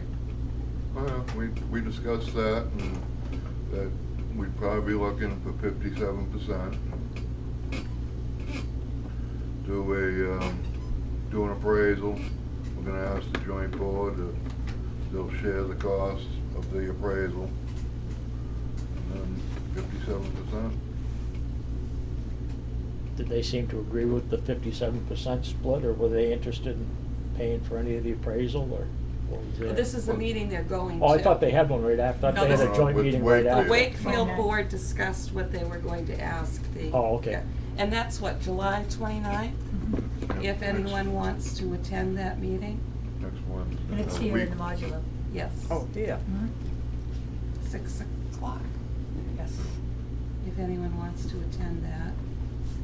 So, the Wakefield board will be asking the joint board those questions, and then we have a meeting on August 3rd, so we can add that to our report under the assets and liabilities, what's going to be done there. Somehow I thought they had that meeting with the joint board right after we had our meeting, but it wasn't till, okay. Okay, educational and fiscal analysis. I sent an email to everybody and asked them to bring their list of pros and cons. I didn't get that email. I didn't. Yeah. I got don't the recall seeing- agenda, I got the minutes, and I got the Drawing. the one to do the drawing, but Yeah. I didn't get one to. In the minutes and agenda, it was either in the minutes or the agenda email, Hmm? I said, please bring your list of pros and cons because we'll be doing the educational. Was that not fiscal inside of the analysis. attachment? I'm sorry. I didn't, So I didn't do it. I didn't see that either, and I'm looking at it right now, and I don't, agenda and minutes, modular sketch, and modular. but I put it in my email message, July 16th. July 16th. Not as part of the attachment, yeah. Not as the attachment. The attachment was the agenda and the minutes, but I put a, okay, well, we Yep, can. no, you're right. Okay. We've all been talking about, Well, if we go back to that for a second, I was kind of going along with what the two superintendents had told us because of their experience in you know, when they explained there, when Mr. Tercey told us, and then when we had the other superintendent come in explaining, you know, the benefits and whatnot for, I was kind of going along with what they had said, but the financial side of it seemed like it's gonna impact us quite a bit, and in the increase in our annual SAU costs, and I can't see how it won't cost Milton quite a bit more in their annual SAU cost for their district down there, but that was about as far as I got with it. why are you thinking it's gonna cost more? Well, our share was 300 and, what was our share of it? Was our 57% of the last one was, 530. Theirs was Right. 401. And we're at 473 now. Yeah, but we got a few zeros in our rental facility, and a couple other things are still blank in ours. Well, I was looking at Milton's too. I mean, at 401, I can't see that. I mean, it seems like theirs is gonna have to go up with the amount of buildings they have to maintain and the staff. They're gonna have to have at least the same amount of staff as we will have to handle the workload that they have down there, but, I mean, I guess the financial impact is maybe gonna be more on them than what it's gonna be on The financial impact, I us. think, will be more on them. Yeah. That's part of the point, isn't it? Yeah, save us some money. Well, we're not gonna save that much. But I had looked at something else on the impact. Want me to read what I wrote Yeah. on the impact? You doing educational or fiscal? The fiscal, because we're talking about fiscal right Okay. now. Milton could implement the organizational options similar to those considered by this planning committee. They could look to partner with another district to share costs. They have that option. They could become a single district SAU and restructure to meet their needs. Withdrawal would secure greater value for our district for the annual cost incurred for operating a single district SAU. I have some notes here. What was the last part there, Priscilla? Withdrawal would secure greater value for our both districts for the annual cost incurred for operating a single SAU. Milton could implement pretty much our plan down there, the same thing. And the only difference that they would have is if they didn't want to use an existing building on their school property, they would have the rental. And it would be their choice what they were doing with staffing. We can't dictate to them what they do for staff. They actually would have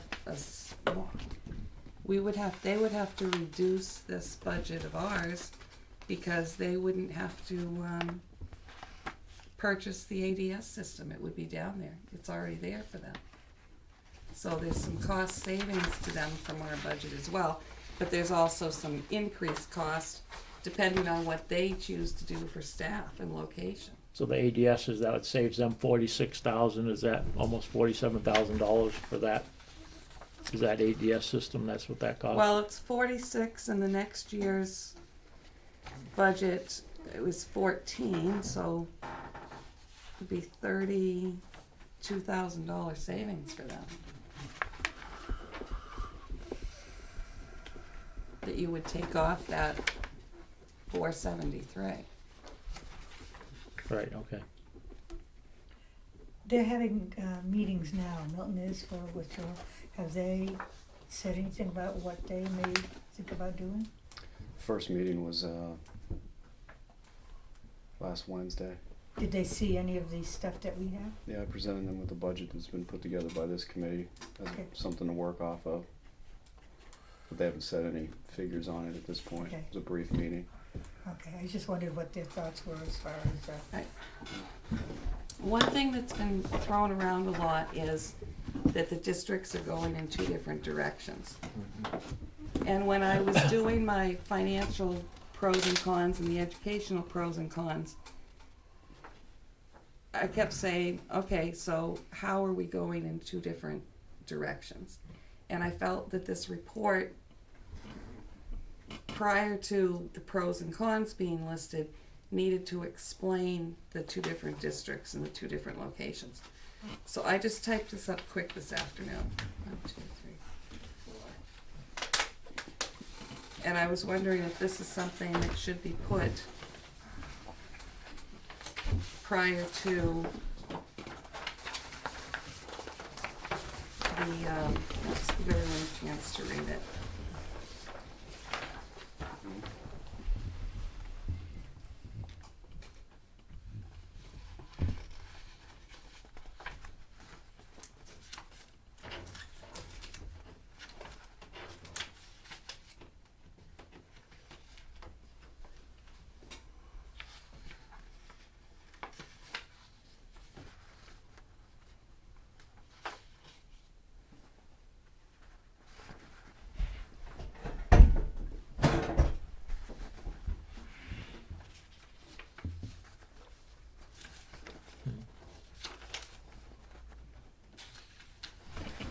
If anybody else has any other examples of two different directions, we can add those as well.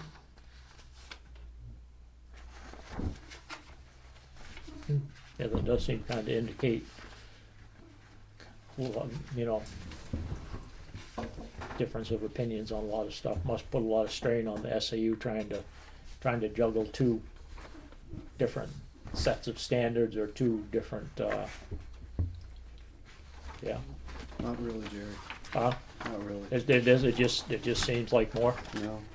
The SAU staff deals more with really at the school board level. So it's a matter of the needs of the boards. And the curriculum work that we do, it doesn't matter what standards you use, curriculum development's the same. The process is the same. So, you know, But I'd that be may very be hesitant. the case while you're here, Mr. Jersey. But what has been shown in the past is when I put in there, when we started No Child Left Behind, we had one district going the SIG route, we had another district going the focus monitoring route. So both districts weren't doing the same thing. It didn't, I mean, you had, the SAU staff, Priscilla, was the SAU staff strained Yes. on that? Yeah, they absolutely were, and they said they were. They No, said there's they no were. doubt in my mind. And that there those was two grants- definitely some contention between the two boards because one board felt that this board was taking up too much time and they weren't getting their fair share, and the other board thought the same thing. The SIG grant took up an exorbitant amount of time in the SAU. It actually cost us money because we had to hire a grant manager. That position's no longer there. But during that whole SIG and focus monitoring, we had a grant manager, and I think it was around a $50,000 salary, wasn't it? Yeah. And that was pretty much for SIG because there wasn't any managing of grant money for focus monitoring. And then this consortium grant, do you remember that, Steve? Rest to the top. With Pittsfield, that I do. Mr. McIntyre wanted to do? And Milton said yes and we said no? Yeah. And he spent weeks working on that. So that was definitely And a they didn't get difference. And yeah, they didn't get it. And now we've got Common Core, and we're going in two different directions. I don't know, if you don't Mine's want, very similar to what you, I don't have a paragraph here, but I'll read it to just show you that basically what I'm saying is what Judy said in her dissertation. Since each district controls all that costs related to the educational process locally, and the SAU provides administrative services, this would not have a negative impact on Milton. Milton has adopted the Common Core standards, and Wakefield has chosen a different path, utilizing old Massachusetts standards, which align with our philosophy. Different philosophies make a K-8 curriculum difficult. Wakefield's withdrawal from SAU 64 would better serve the academic achievement of the students through leadership that is accessible and accountable to a single board. We see this as a benefit to both districts. So we're saying, So if we did this, and then we did a list of the pros and cons, and then did this as part of our conclusion, would that work? Judy, may I? Yes. Just for the record, I want it noted that I don't agree that you're going in two different directions. I don't.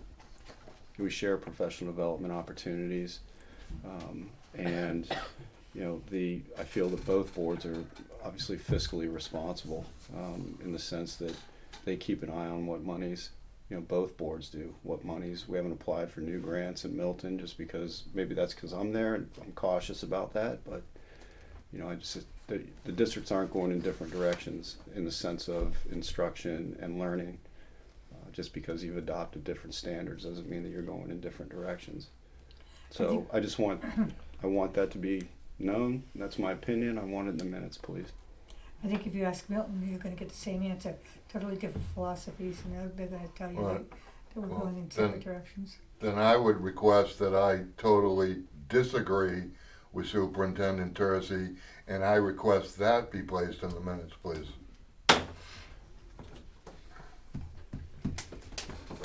It's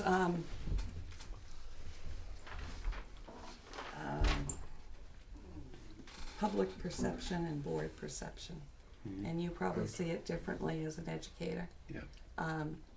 But I find the Common Core standards versus the Massachusetts standards a big difference, and I consider the SIG grant versus the focus monitoring a big difference.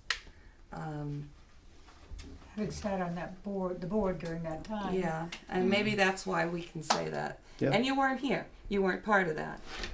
So things were maybe different, and maybe they're, you're doing But things I do differently. understand the responsibilities of what goes into a district that took on SIG funds, Yeah. Particularly the largest district in the state that took on those monies. And you're not applying for every grant that's coming down the road. No. And they were always big on that. And just for focus monitoring, I mean, reading the statement in here, you don't choose to be part of focus monitoring. You're Okay. chosen to be part of I focus can change monitoring. that. So it's a requirement if you're chosen to. So you don't have that choice as a district to be part of focus monitoring. I'll put was chosen. There's no grant money connected to it, it's state funded. There's monies that come to the district with folks being chosen to be part of focus monitoring. It's around $10,000. $10,000, Mhm. so that if we could hire Saresk. That's who the state hires is Saresk. Okay. That's who was here. You were in that. Oh, The yeah. $10,000 covers substitutes basically. That's right. Was that when the state Yeah. came in and helped us and said to suspend a couple of the different, would they suspend English and history or something and focused on math and Math and reading. something? That was it, math and reading? Yeah. And then they had to catch up with the two, Science and social studies. yeah, they had to gear up for that, yeah. So does that sound like a plan? Oh, I want to go back to financial pros and cons too. I had independent control of the SAU budget, budget committee and voter review of SAU expenses. I had decreased cost of SAU services. Also, the indirect costs from grant funds would remain in district. Right now, the indirect costs go to the SAU, and they end up in the surplus, is usually what used to happen. For Milton, I had the same benefits financially. The cons I had for Wakefield was the learning curve of potentially all new employees was the only con I came up with. And the con I came up with for Milton was increased costs. I don't know if there's pros and cons, but it's something that I've written down as far as current trend. If the Wakefield School District withdrew from SAU 64 and formed a single district SAU, it would be following the course taken by many districts in New Hampshire. Single district SAUs are gaining popularity across New Hampshire, hoping to achieve benefits specific to their students. Local control and costs can be more directly regulated by a local district. An independent Wakefield would supply services only to the pre-K 8 students. Grade 9 to 12 students would continue to be served by Spalding and Kingswood. Put that together with what you said before, Okay? and that can all be part of the conclusion, right? Okay. Is that, I guess I'm a conclusion person. Yeah. can be all part of our recommendation or whatever, Sounds good. whatever you wanna. Does that make sense? That's to me. Okay, what about educational? Mr. Tercey, do you see any other financial pros and cons for either district?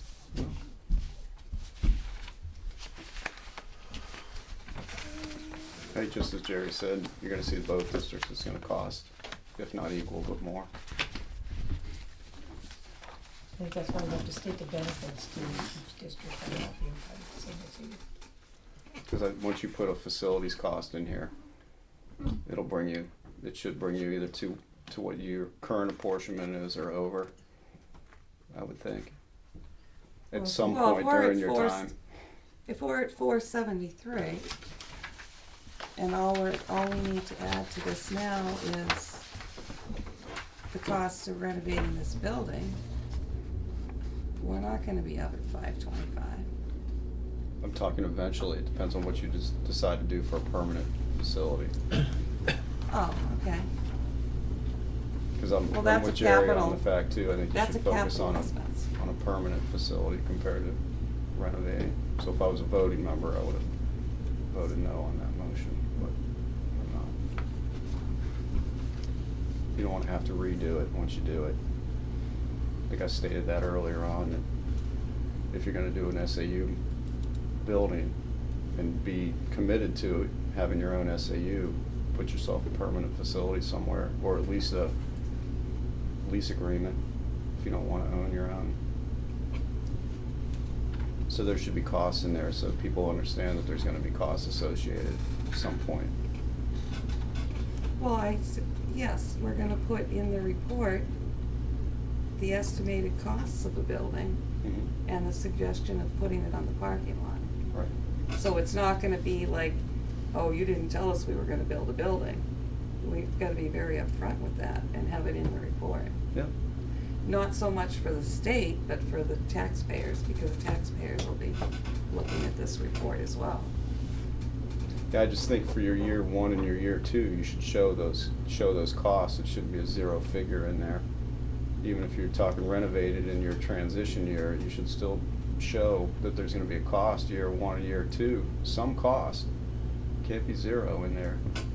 Because people are gonna look at this budget, and this is gonna be the go-to document, not the report. It's gonna be this document that they look at. So to not put monies in year one and year two for facilities, in my opinion, isn't being transparent to the overall cost to run your own SAU. What is the additional cost of using this building as an SAU versus using it the way we're using it right now?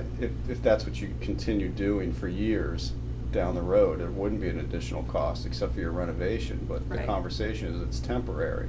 So at some point, there's gonna be a cost, and you should show what that cost is gonna be in a budget format.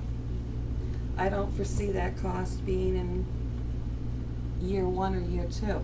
Okay.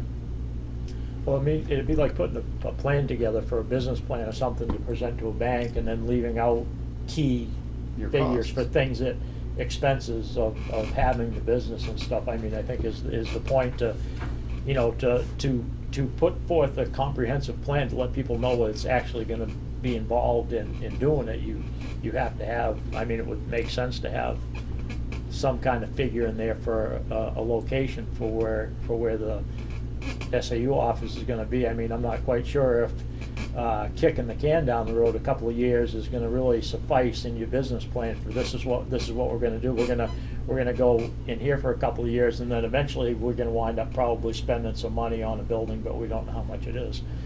I just, you know, from the aspect of putting all the costs of what's gonna be involved in it, I mean, I think that if you don't put in the Right. cost of a facility, I think that it's kind of a pretty big omission out of Jerry? the whole deal. You're on the budget committee. I am. I'm the If- chairman. Okay. We're saying that we're not gonna be building a building for 3 years, Right. okay? So, we can't put those costs in year 1 or year 2. This building is currently being used. It's being heated, electricity, air conditioning. They're still shoveling out all the walks. That's all in the current budget. So tell me what numbers and what line you would add money to. Well, I would say that there would have to be some sort of a rental of facility figure in any budget if you're gonna run a business or you're gonna run an operation. We own this building. What are we gonna, is the school gonna But charge the it's only, SAU rent? it's only temporary. We should. But we're talking about year 1 and year 2, and that's not in year 1 and year 2, or in the transition year.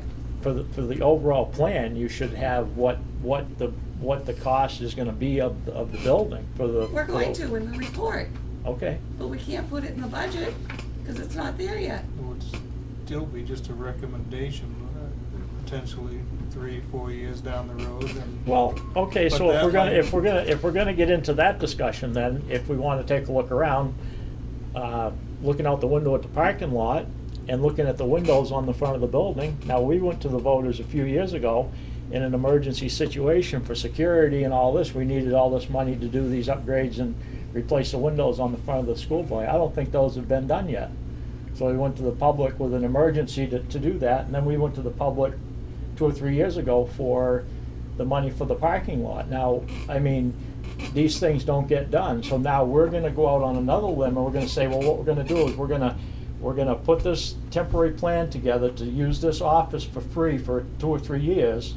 And the same people that haven't done the windows and the security and the parking lot and all that are gonna be the people that are gonna get us out of the temporary situation in the modular. So, I mean, it's gonna be a hard sell to people to say that we're gonna get this done Well, when we that's haven't not gotten anything else necessarily done. true either, because the school board members that are here now, this board may not be here 3 years from now when this needs to be done.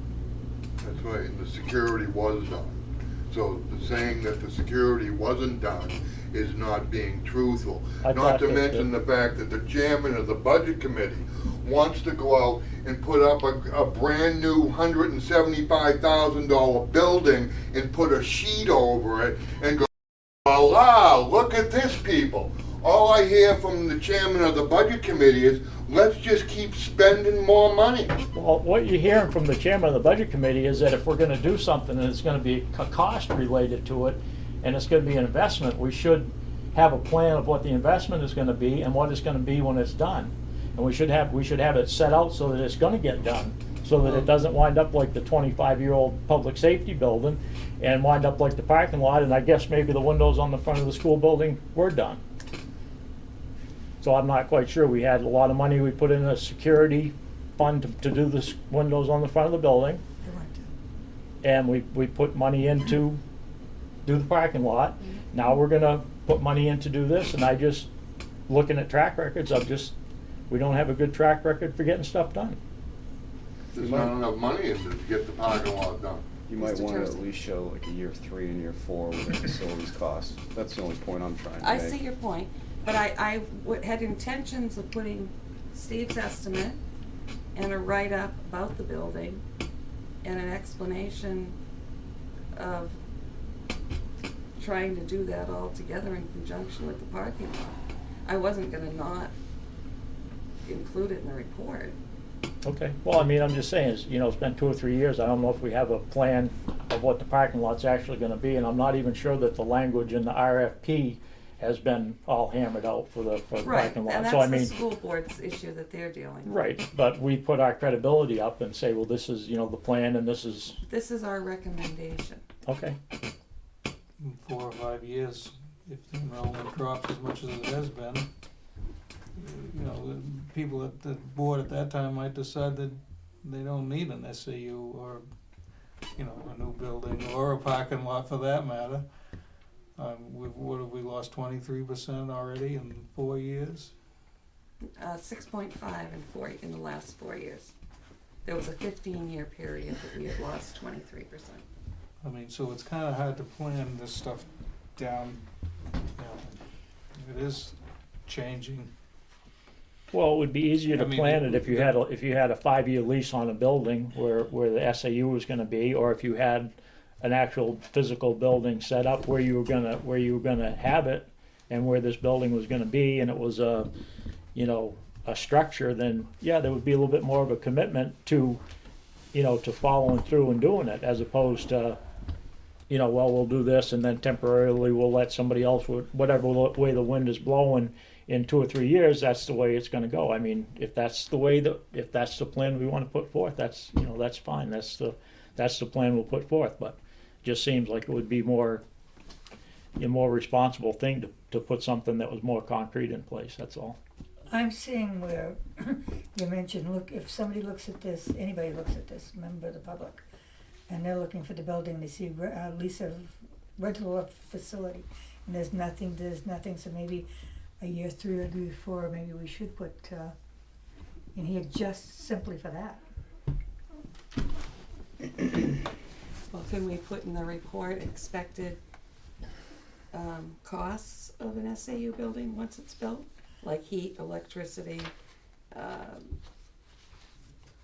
don't even think we have to go that far in the report, but I think, they do have a point in the budget. But then you'll get questions too, you'll get questions later as why do you need it if you're already using this?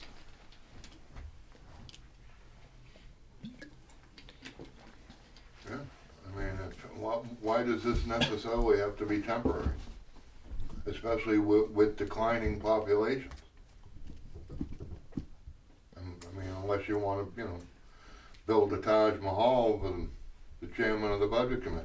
A Taj Mahal. Steve, you're so dramatic. No, you're the dramatic one. okay, we're not gonna get into Taj that. Mahal, you're not gonna build a Taj Mahal for $150,000. No. No, the first day you walked in there, this isn't gonna be an SAU, look at this place. I mean, but. Well, it's a 15-year-old temporary structure, Steve. Well, I mean, I think considering the fact that it is 15 years old and it is a modular unit, at some point it's gonna outlive its welcome. And there's gonna have to be an alternative at some point. But you don't have to build, a $250,000 building. No. Ralph is Yeah. building the $250,000, Ralph's- you were building $100,000 unit. I just think in putting a plan forward to the public, you should show commitment to your facility, not a temporary place. Does anyone wanna make a motion to make the recommendation, a warrant article to build the SAU building, year 1? No. Oh, sorry. Well,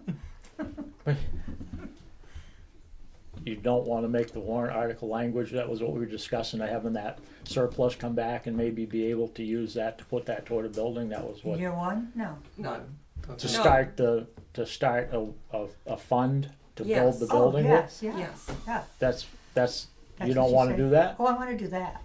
I wanna start putting the money Start a towards the fund, capital yes. reserve. I'm saying, do you wanna put an article on the warrant to build a building year 1? Is anyone in favor of And I doing said that? no, so. Oh, okay.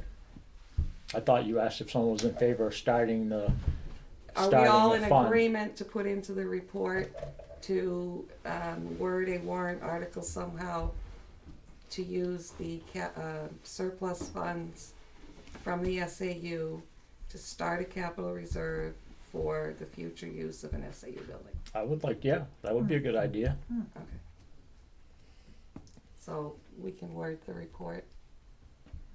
Maybe you and I will get together somehow. We'll draft something and bring it back for you guys to read and approve. Does that work? Around the discussion that we've had tonight? And correct or add or subtract or give your own comments. Okay. Well, I was hoping to eat a lot of mince tonight, so I wouldn't have very many comments, but I think I forgot to put one of There's those in. nothing wrong with I comments. forgot to put one of those in No, my mouth. There's nothing there's wrong with nothing comments. wrong with that. I mean, we need to debate these things and discuss them. The worst thing you could do is sit there and be fuming because you don't agree and not say something. Well, I don't wouldn't, think I'd I'm say gonna- something. I don't think I'm gonna do that, but yeah. No, I mean, it's just, That's what this committee's all about. You're being respectful. Everybody needs to voice their opinions. Okay, educational pros and cons.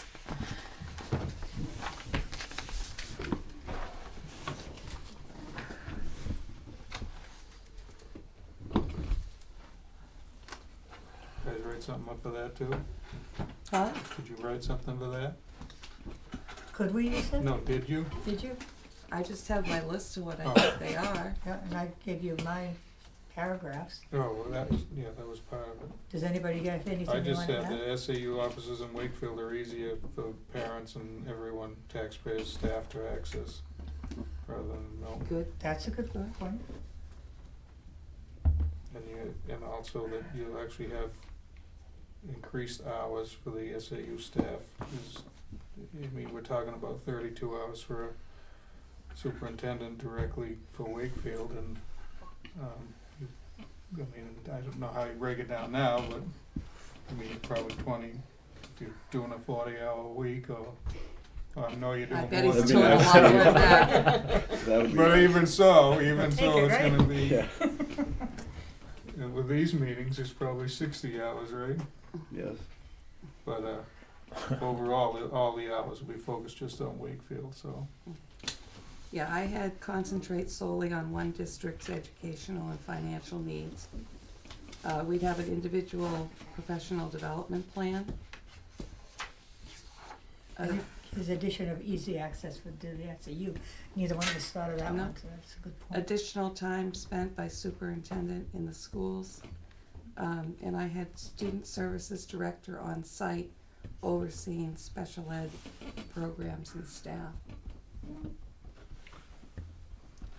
And Milton, I had the same ones as that for Milton. So this will be another section in the report, right, for the, So what we'll do is we'll put that first piece that I had, the two districts, then we'll put a list of the pros and cons, and then we'll do a conclusion and Can we do a current organizational structure? oh, that's on the, I put that in that, Oh, you this did? thing that, remember? Did you fill in the blanks? Oh, that, okay. That's bad.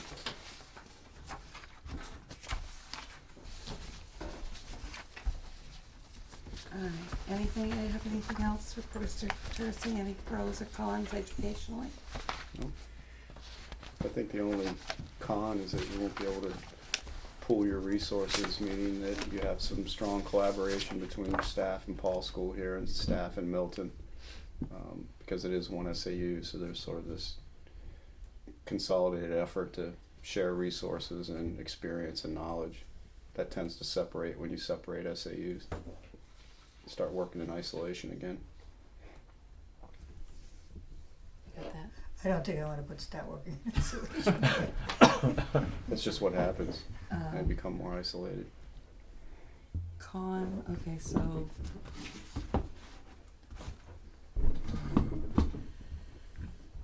Lack of collaboration between districts? Mhm. Isn't that what professional development is? Summer Summit and Keene?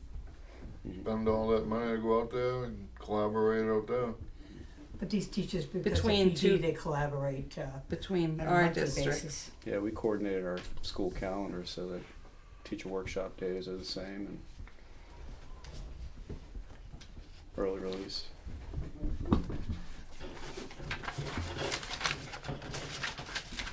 Beth, are these all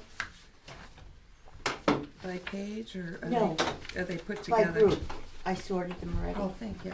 So that's one.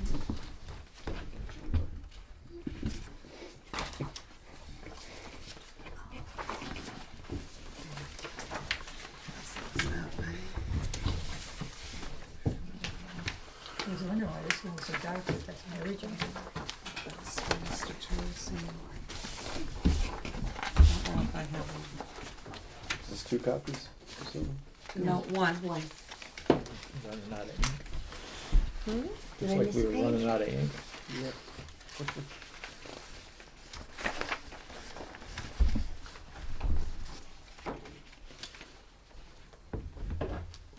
Right, so there should be 6. Let's see. 1,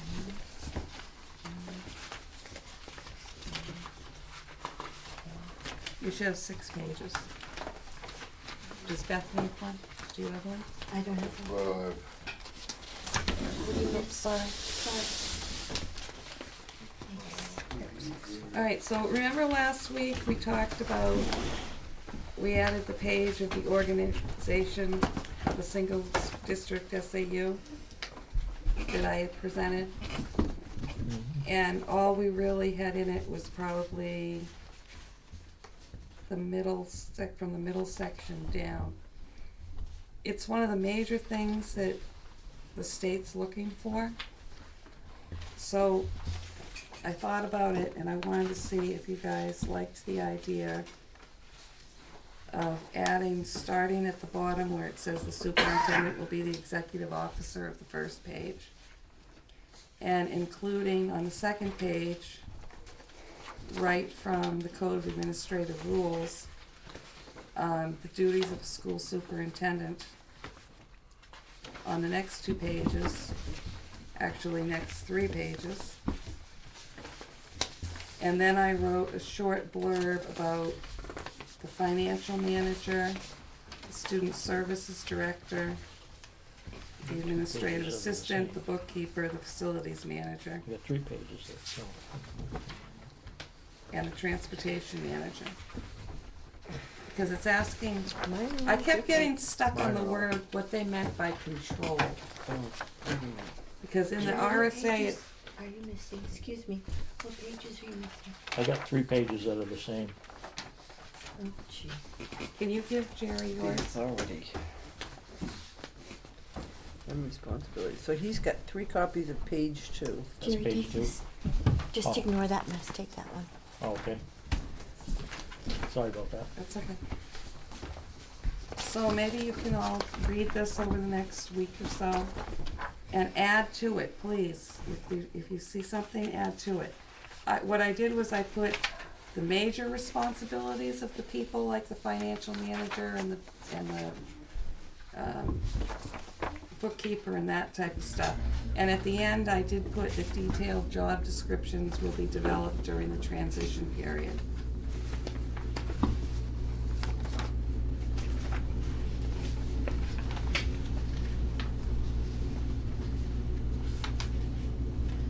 And then I sent these changes to Priscilla, and she had that top part, about what the current SAU is, and I thought that what she had written up there would be good to put at the top of this to explain what the current is versus what we're doing.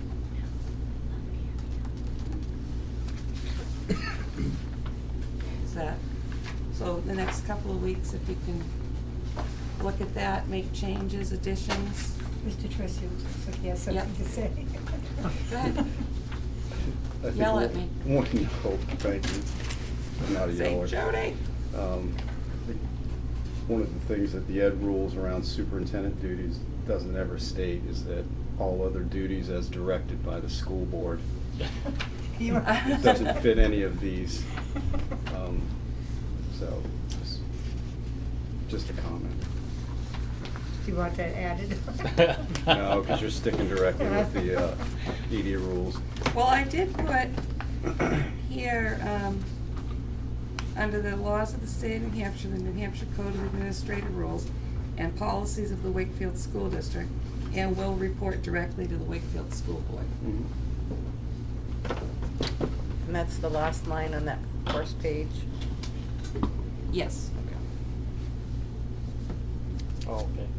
Do we have anything in our report showing the apportionment I think we'll have to put that into the, conclusion? well, we're gonna have to do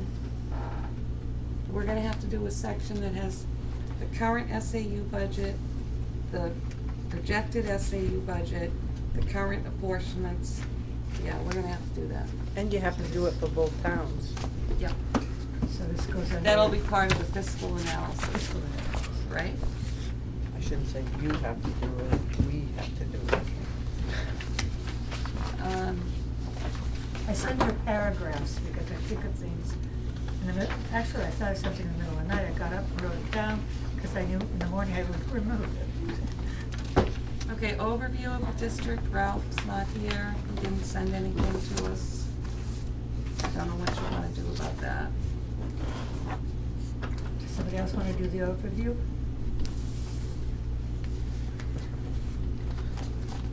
Not volunteering. Put it on the next agenda. Sounds like something a school board would say. Oh, No, let's not put it on the next agenda. No, you don't have any idea if he worked on it at all. You sent him a reminder, correct? I did, twice. And he didn't know if he'd have it done by Sunday. I said, well, get it to me by Monday and I'll type it up Monday.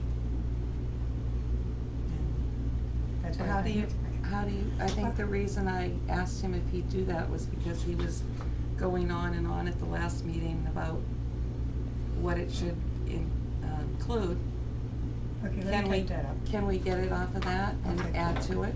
Yeah. Whatever he didn't say, I know you can add to it. And bring that back to the next meeting for approval. At the school board meeting last Wednesday night, Steve brought up the idea of the transition team. The board was, very receptive to that, Steve, I felt. And they, the discussion was held of this committee being involved or becoming the transition team. I watched the meeting and I think that it's probably a good idea for anybody that's willing to do it, because it's like start to finish instead of trying to bring new people in, just like changeover of board members. You know, it just throws everything out of whack. I know that's the way everything works in this life, But I don't think it should be pressure on anybody to That doesn't stay want- That because doesn't want to. they agreed to this committee. That doesn't mean they're gonna agree to a transition team. Exactly. So I told the board that I'd ask the committee members if they were interested in that. And maybe on the transition timeline page of the report, we can reference that in some way, that a transition team would be implemented. Do you guys wanna think about that? Maybe let us know at the next meeting if you're interested in doing it. I don't wanna put anyone on the spot. I would like to actually really put more thought into it myself. Maybe go back to the timeline that was done, for the report. I think you all have a copy of that. Mhm. Go back to that and see what it's going to entail doing. Steve suggested that many of the things on the timeline a committee could work on. We'd only be making recommendations to the board. Right.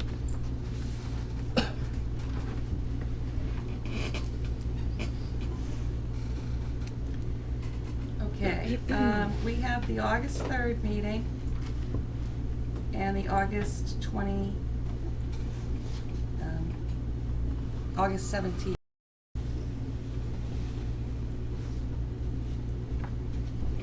Four of us are not available on the 11th of August that I'm aware of. If you want to shoot for public hearings at the end of August, I think that we're gonna have to add another meeting, and the only available date is July 27th. Which is a Monday. It's next Monday.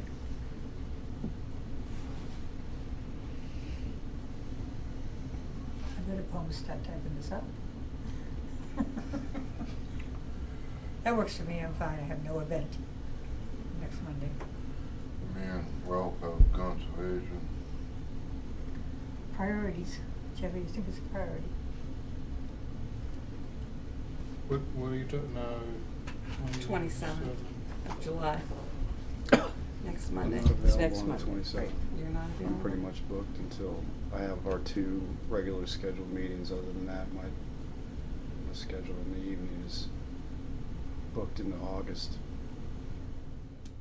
I have the 17th, we have a meeting in August, and the 18th I'm available that evening. That's it. But I'm just one member.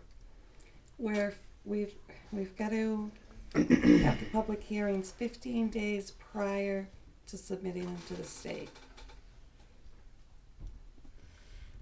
So if we want to attain our goal of sending it to the state September 1st, our public hearings are going to have to be the week of the 17th of August. Notice that, what, 7 days? Is it a week's notice on Yeah. that? So we need to make a decision to get, What do we have to do next meeting, um, 27th? I mean, what do we need to, well, we're gonna have to get this, everything we discussed tonight's gonna have to be typed, and we're going to have to approve it to go into the report. We'll have the educational and fiscal analysis. We'll have the organization, operation, and control. We'll have the overview. We have those 3 things to review.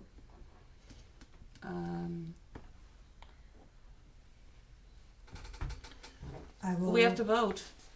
yeah, We need Eventually. to vote on, once we have this information. The vote on whether or not to proceed with the, Recommendation. I will type up, I will copy the booklet after all this is typed up, so everybody has a new clean copy with everything Good. in it. So you don't have to be thumbing through old copies with notes. now, are you printing all those yourself, or is that something that the school is paying you for the printing, or doing the printing, or? No, I'll come down to the school to print that. Oh, okay. The other stuff I've been printing myself because it's easier, but I'll come to the school to print those. And that'll kind of give us, we'll be able to see where we are and what we've got left to do. So Mr.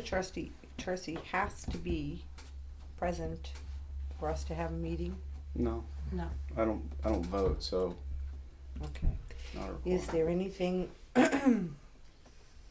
that we're gonna be doing, potentially Monday night, that we would need his, I think it's pretty much gonna be a review of the report to date. If we get a copy of that to Mr. Tercey prior to, then he could share his comments with us via email or something. Sure. Friday next Monday? the 27th? Well, it's because you feel we need to have an extra meeting, I understand right? that, but, okay. I don't need to sleep, it's okay. I'll help you. Kidding. Yeah, we'll get it done. No I problem. thought you were retiring, you got all kinds Oh, of that's time true, you got a now. point. You got a good point. So how many of us can be here I on the can be here on 27th? Do we have a, 27th. Again, quorum? Yeah, Yeah, Jerry? yep. Oh, Could maybe Sorry. one of them have sorry. a consultation Just- and one come here? You know, could probably do that. Would that work? 6 p.m. Judy? 6. Would you post that, Yep. Mr. Tercey? Beth, can you be here? Mm-hmm.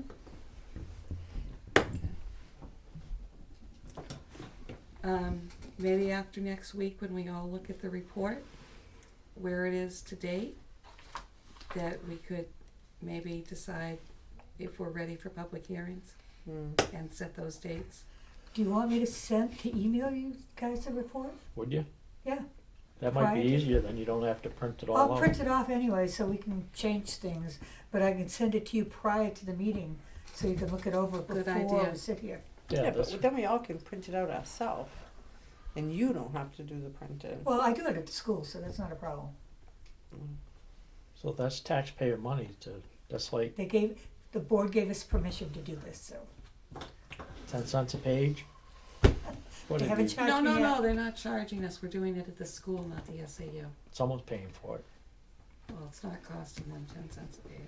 But they agreed to it. They agreed to give that Just being money on the to us. budget committee, I watch those pennies and nickels and dimes and stuff all Those the time. budget committee members, I'm telling you. Well, you're one. Oh, yeah, Did you get the reports that I sent you? I did, Could you send it to me too? absolutely. Does the transition year have any bearing on any of the dates? As to having things filed by, since we decided to go with a transition year? To get into the warrant article and everything for next year, that's why it has to be by September, right? Well, Because you you- have to have, that'll be part of the school board's budget, right? Mhm. It'll be part of your budget. So it won't change any of the deadlines for this committee? Mm-mm. No, because the purpose of submitting it to the state early enough is to get it on a warrant article this coming March.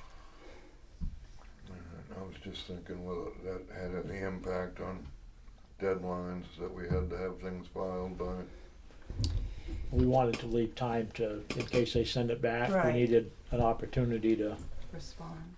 yeah, repair it Yeah, or. second week in January when you have to have all your articles submitted. Right. Judy, I think that if you have any dates in mind in August, We should talk about it. well, because Mr. Tracy's got a pretty busy schedule, so So what's a good public hearing date for you, Mr. Tracy? The 18th would be August 18th, because we have a meeting the 17th already scheduled. So if we needed to prepare for the public hearing on the 18th. But- And then any Now- evening except Wednesday, the 26th, of the week of the 24th, that Monday, Tuesday, or Thursday, I'm open. That's when school and teachers are back on the 25th. Already. Wow. Good, time goes fast. What I'm thinking is maybe if we have our meeting next Monday and then on the 3rd, if we feel that we could use the meeting of the 17th for maybe Wakefield. Mhm. And then if we could do another date that week for Milton, we'd be pretty much on schedule. 17th work for you? We already have that scheduled as a But the meeting 18th. here. So you're talking about Oh, yeah. replacing our regularly scheduled meeting with a public hearing on the 17th, Yeah, Okay. and then you could do Milton on the 18th, and you'd have both of them done. and then we wait 15 days to submit it? Is that how it works?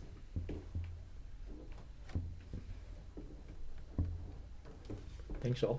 Yeah, I don't recall the 15 days in the RSA, but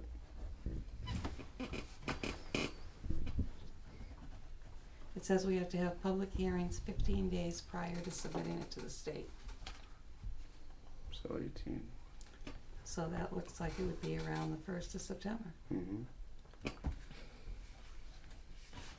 I mean, if we had to meet a little earlier on the 17th, or we could have a public hearing at 7 and meet at 6 on the 17th if you think we need to dive. Well, those at that things. point, the report has to be printed and distributed to the districts.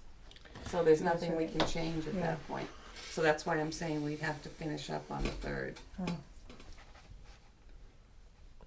So let's see how that works out. Let's see how much we get typed up and approved by this committee.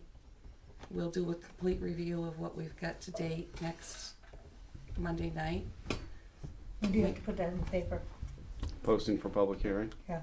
has to be 7 days in advance of the hearing, which means that it has to be in a week prior to that, because at Carroll County, you have to have it in by, I believe, the Monday prior to So it'd have to be the the 10th. Thursday edition. So if we make a decision at the next Monday's If you make a meeting- decision on the 27th, just let me know right away, and then we can post it. Okay. And we'll be well within And the we timeframe. don't have to put the plan in the newspaper, the state has to do that. The state pays for that. I'm not sure of that. That's what I got, would you review that RSA? Because what I get out of it is once we send it to the state, if they approve it, they have to publish it at their expense in a local paper. That's what I get out of the RSA. Do you wanna look at the RSA? Got it here. I'll Like review where it's it. at? Yeah, I just can't imagine the It's- state's gonna pick up a cost for It's actually in a, posting in the newspaper. The withdrawal section is like towards the end of that law, like on the second to last and last page. Okay, public comment. Yes, will the transition year affect the use of this modular for the school? No. School would be getting out mid-June, and if we had all our ducks in a row, we could have I would think we could have a builder in here to throw up some walls after that. And that's in 2016, 17. or 2017. Okay. In the transition year, does that mean we're without a superintendent, or is we still associated with SAU 64? We're still part of SAU 64. The other thing is the handicapped accessibility out here that you're thinking of using. If the school is still using the other modular for classrooms, kids are on a regular basis going in and out of the building. That could present a safety issue. So I think Mr. O'Connor's idea of putting a ramp in the front would be a much better use. Other thing is, I fully agree with Mr. O'Connor's statement about the facilities. I think that needs to be very upfront. I also agree with him on that. I can see us moving in here and never getting out. And we are at the limit of using this this modular. It's at its limits. I know we've used them in Dover, and we had to get rid of them, and they were about 15 years, and they weren't worth anything to sell. So, you know, you're not going to get much out of that. That reminds me, something you said at the last meeting. You said that you'd have a list for us of recommendations for the summary. Well, I was looking at your summary committee work, and what was real, when I looked at it after the meeting, what was really interesting, it was handed out 6:15, and it also had included already on it what was going to be discussed at 7:08. So if it's a summary, how could that have been 7:08's been done since we hadn't had it? I was projecting forward, Sandy, what was going to be done, and that has been changed. There's a new, I'm keeping a running track of it. When I look at it, it's more of, I call it more of a summary of the agenda versus a summary of the work. If you're using the word, I know it's semantics, but if you're using it as a summary of what was discussed, I would suggest that on 504, where you said members reporting comparable towns, it'd be nice to maybe list, if you're using it as a summary of what was discussed, listing the comparable towns you used, and then again on 518, meeting with past and present superintendents, what does it hurt to put in what the past superintendent was, who was present at that meeting? I mean, if it's just agenda, what items were for agenda, it's fine. If you're using it as a summary for what discussed at the meetings, you need to add a little bit more detail. So you need to discuss which is it. You need to do that. Okay. All right, so agenda items for next meeting. It's going to be a review of report to date. If everybody can read the organization section, we'll be trying to approve that. We'll type up the other things and send them out to you to review prior to the meeting. Anything else? Oh, Steve, you're not gonna be able to do, I would doubt in a week, no, so we'll plan on that unless for I could the get August. somebody to come before that meeting, at the beginning of it or something. So you could actually discuss, but I don't know if that will happen. Make your magic. We're gonna plan on that for August 3rd, okay? Unless you can find somebody, then. Yeah, Judy, what? well, reading through this, you have to post that public hearing 2 weeks in advance, according to the RSA, not what our normal 7-day posting is. Okay. So you're gonna be pressed on to do public hearings on the 17th or the 18th. Because let's say you meet on the 27th and determine that you're ready for those public hearings on the 17th and 18th, it's not gonna get published in the paper until the following week.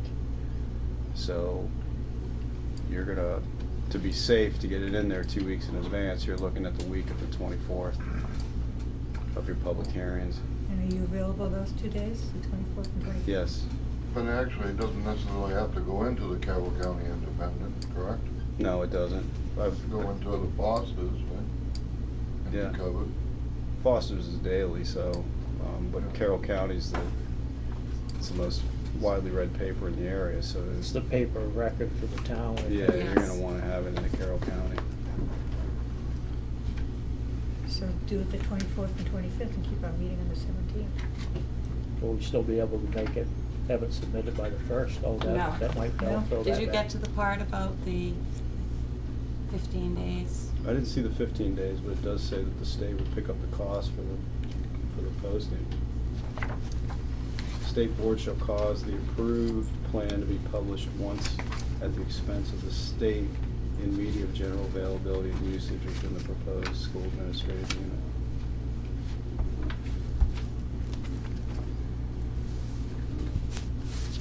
I don't see the 15 days in here. I just did not see it.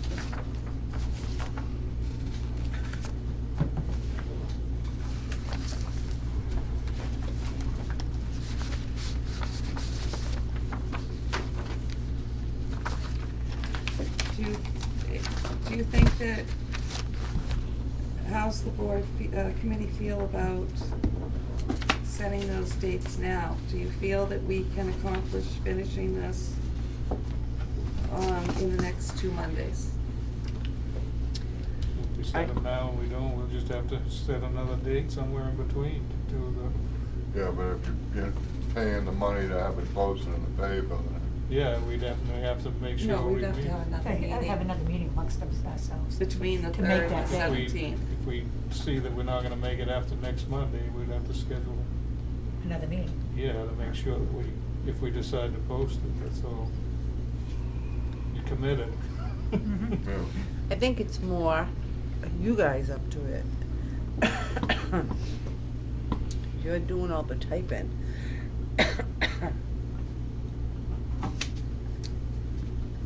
Unfortunately, the timing of this is just off. By the time this ends, then I'm available. Mhm. I've only got another week and a half to go. You're available on the 27th, right? Mm-hmm. What's the committee's, I think we should post the public hearings for the 17th and 18th. I agree. I think we should give it a shot. We'll have it done. Judy? Mhm. So it's 14 days the public hearing has to be held 14 days prior to submission to the state board. Okay. So it's not 15, it's 14 days. And I was reading that as it has to be posted 14 days prior to the hearing, but that's not the case. So you do have the 1 week posting for the hearing. Okay, then we'll decide Monday night, Yeah. next Monday night. I Good. apologize. There, that's all good. Thank you very much. Do you still have this in a electronic format? I do. Yeah. Can you send it to me in the email attachment? It's gonna be part of the whole report, right? I'm gonna send you the whole report with that in it. Well, I Oh, don't do know, you I want that just, now? well, this is kind of faded stuff and the bottom line's missing. I just thought if I had it, Yeah. I could print it out at home and Yes. I could read it. Thanks. Okay, anything else for this meeting tonight? Anything that we're forgetting? Mr. Tercey, is there anything we're forgetting to do? Yeah, I Is was- there anything that's not included in our report? I'm just thinking of a budget item that's not in there that we need to take into consideration, and Okay. that's NutriKids. Okay, Cost for NutriKids, which is the service where parents can keep track of their lunch accounts. Mhm. And if that's, instead of purchasing a server for NutriKids, having NutriKids host it, it's approximately $7,000 per year. So you're gonna wanna put that in your maintenance costs on your agenda, I mean, on your budget. It's a ripoff. They- Elaborate. So as to whether you wanna put it in your budget or not is gonna be up to you. Let's hear but- Laura first. They charge the $7,000 to the facility. But when parents they wanna put money into their kids' account to keep on top of their lunch, paying for their kids' lunch, they charge them $2. So you might wanna discuss that as the next I personally. committee meeting as to whether you wanna put that in the budget or not, but that's something I thought of So as we were every going time along. you put money in, it costs you a $2 fee? Yep. It's like an ATM fee, only Mhm. like a You're, credit you're, card. you're putting money in to stay on top of your child's lunch, but then you pay a penalty for doing it. Okay, but let me ask a question. Does that NutriKid server also handle the collection in the cafeteria? Or is that service just for parents outside? It's both. Okay, so we would have to have it. Why doesn't Back Bay have equipment to take care of the, not Back Bay, what is it? Cafe Oh, services? Cafe. Yeah, Cafe Services have some kind of a system. We Because have done the that? accounts are managed on NutriKids. So that's why there's a server. If you look at your assets list, there's Okay, a yeah. specific, Server for specific that. server That makes to sense. NutriKids. Yeah. But the way you have your budget set up right now is that Power School and ADS are hosted outside of the district, so you just would need that one virtual server in-house Mhm. to connect to those other sources. NutriKids would be the same, and it's more cost efficient to have it hosted outside of the district than what you would pay for maintenance and the cost of a server setup. So then all of your, I agree with you that it's a ripoff if they're charging you $2. But if they need it to keep track of who's paying for the lunch, and don't the kids have a swipe card, or don't they have an account number? the number. And they have to punch it in, and that goes into that NutriKid Mhm. system, right? Okay. So how often do you have to pay the $2? Is it on the amount that you put in, or Some parents have put, and if you're paying for one some lunch? parents that I know like to put in $20 or $30 or, you know Yeah. what I mean, every pay period. But I think it's a ripoff that you're trying to pay for your kid's lunch and you get charged a fee to do it. Did you know that, Mr. Brown? I just think it's ridiculous. Okay, but I the know it's- parent also has the option of sending the check into the school, right? Still? Yes. True. So Oh, they this is wouldn't, just online. yeah. It's only online, Oh, Right. okay, Online. Right. and parents request to have online access. Oh, okay, and they're willing to pay the Because $2 Milton for doesn't that. have NutriKids set up, so, and parents have been requesting it, so they're talking about potentially budgeting for a server for $2 Milton for convenience. What's gonna NutriKids. happen to the server there? Can't we take it? But it's gotta be divvied up in the assets list. That's all part of the overall list. So we wouldn't have to pay. Okay, so if we got the server that's down there for NutriKids, then it'd be a yearly fee, Mm-hmm. It's your maintenance of that server. and that would be more than the $7,000. My understanding is that it costs more to maintain your own servers than it does to host. Plus, it limits your options for SAU spaces. If you have your servers on-site compared to hosting off-site, when you host off-site, you just need an internet connection compared to a stack of servers. We don't want that server. So where does that go on the budget? The That'd be same under line? maintenance. Maintenance agreements? Yeah. Well, Yep. So do you want me to plug that in there, or you want to have that discussion on the 27th? I'll make a motion that you plug it in there. I'll second it. I think you need to negotiate with them about how much it costs to pay for your kid's lunch. Okay, anything else, Mr. Tercey, you don't feel that we've addressed? That's a transition year, right? No? No, that's year one. That's year one, okay. I still think you're gonna get a lot of questions on the facilities piece. So be prepared for that. But we've already hammered that out in this meeting, so Yeah, we get that all. that's all it's been hammered on. It And the doesn't mean silly that owl. we can't maybe come up with some kind of a, Just put it, why can't you put a note on the bottom of the budget? that's what I'm saying, we'll hammer out something, we'll figure it out. So then we did the motion and the second on the NutriKid stuff? Yeah. Is that, Yeah, we've got to vote on, did we vote? No. I'm sorry. All those in favor of the NutriKids motion? Aye. Aye. yeah, yeah, I, That's 6-0. Is this the crappy one? that one went 3 of the same pages, I think, at the end. Would you send Beth an electronic copy of that report too? Yeah, I've Because- got her name on it. Okay. I made a note because she asked for one too. We've got, if we're gonna limit ourselves to the next couple of meetings, we gotta make sure we get everything addressed. Does anybody else have anything you can think of that needs to go in the next agenda? I think I'll get that report typed up as fast as I can because I know if you look at the whole, you may see a whole. Okay. Yeah. All right, is there a motion to adjourn? Motion to adjourn. Thank you, everybody. All in favor? Aye.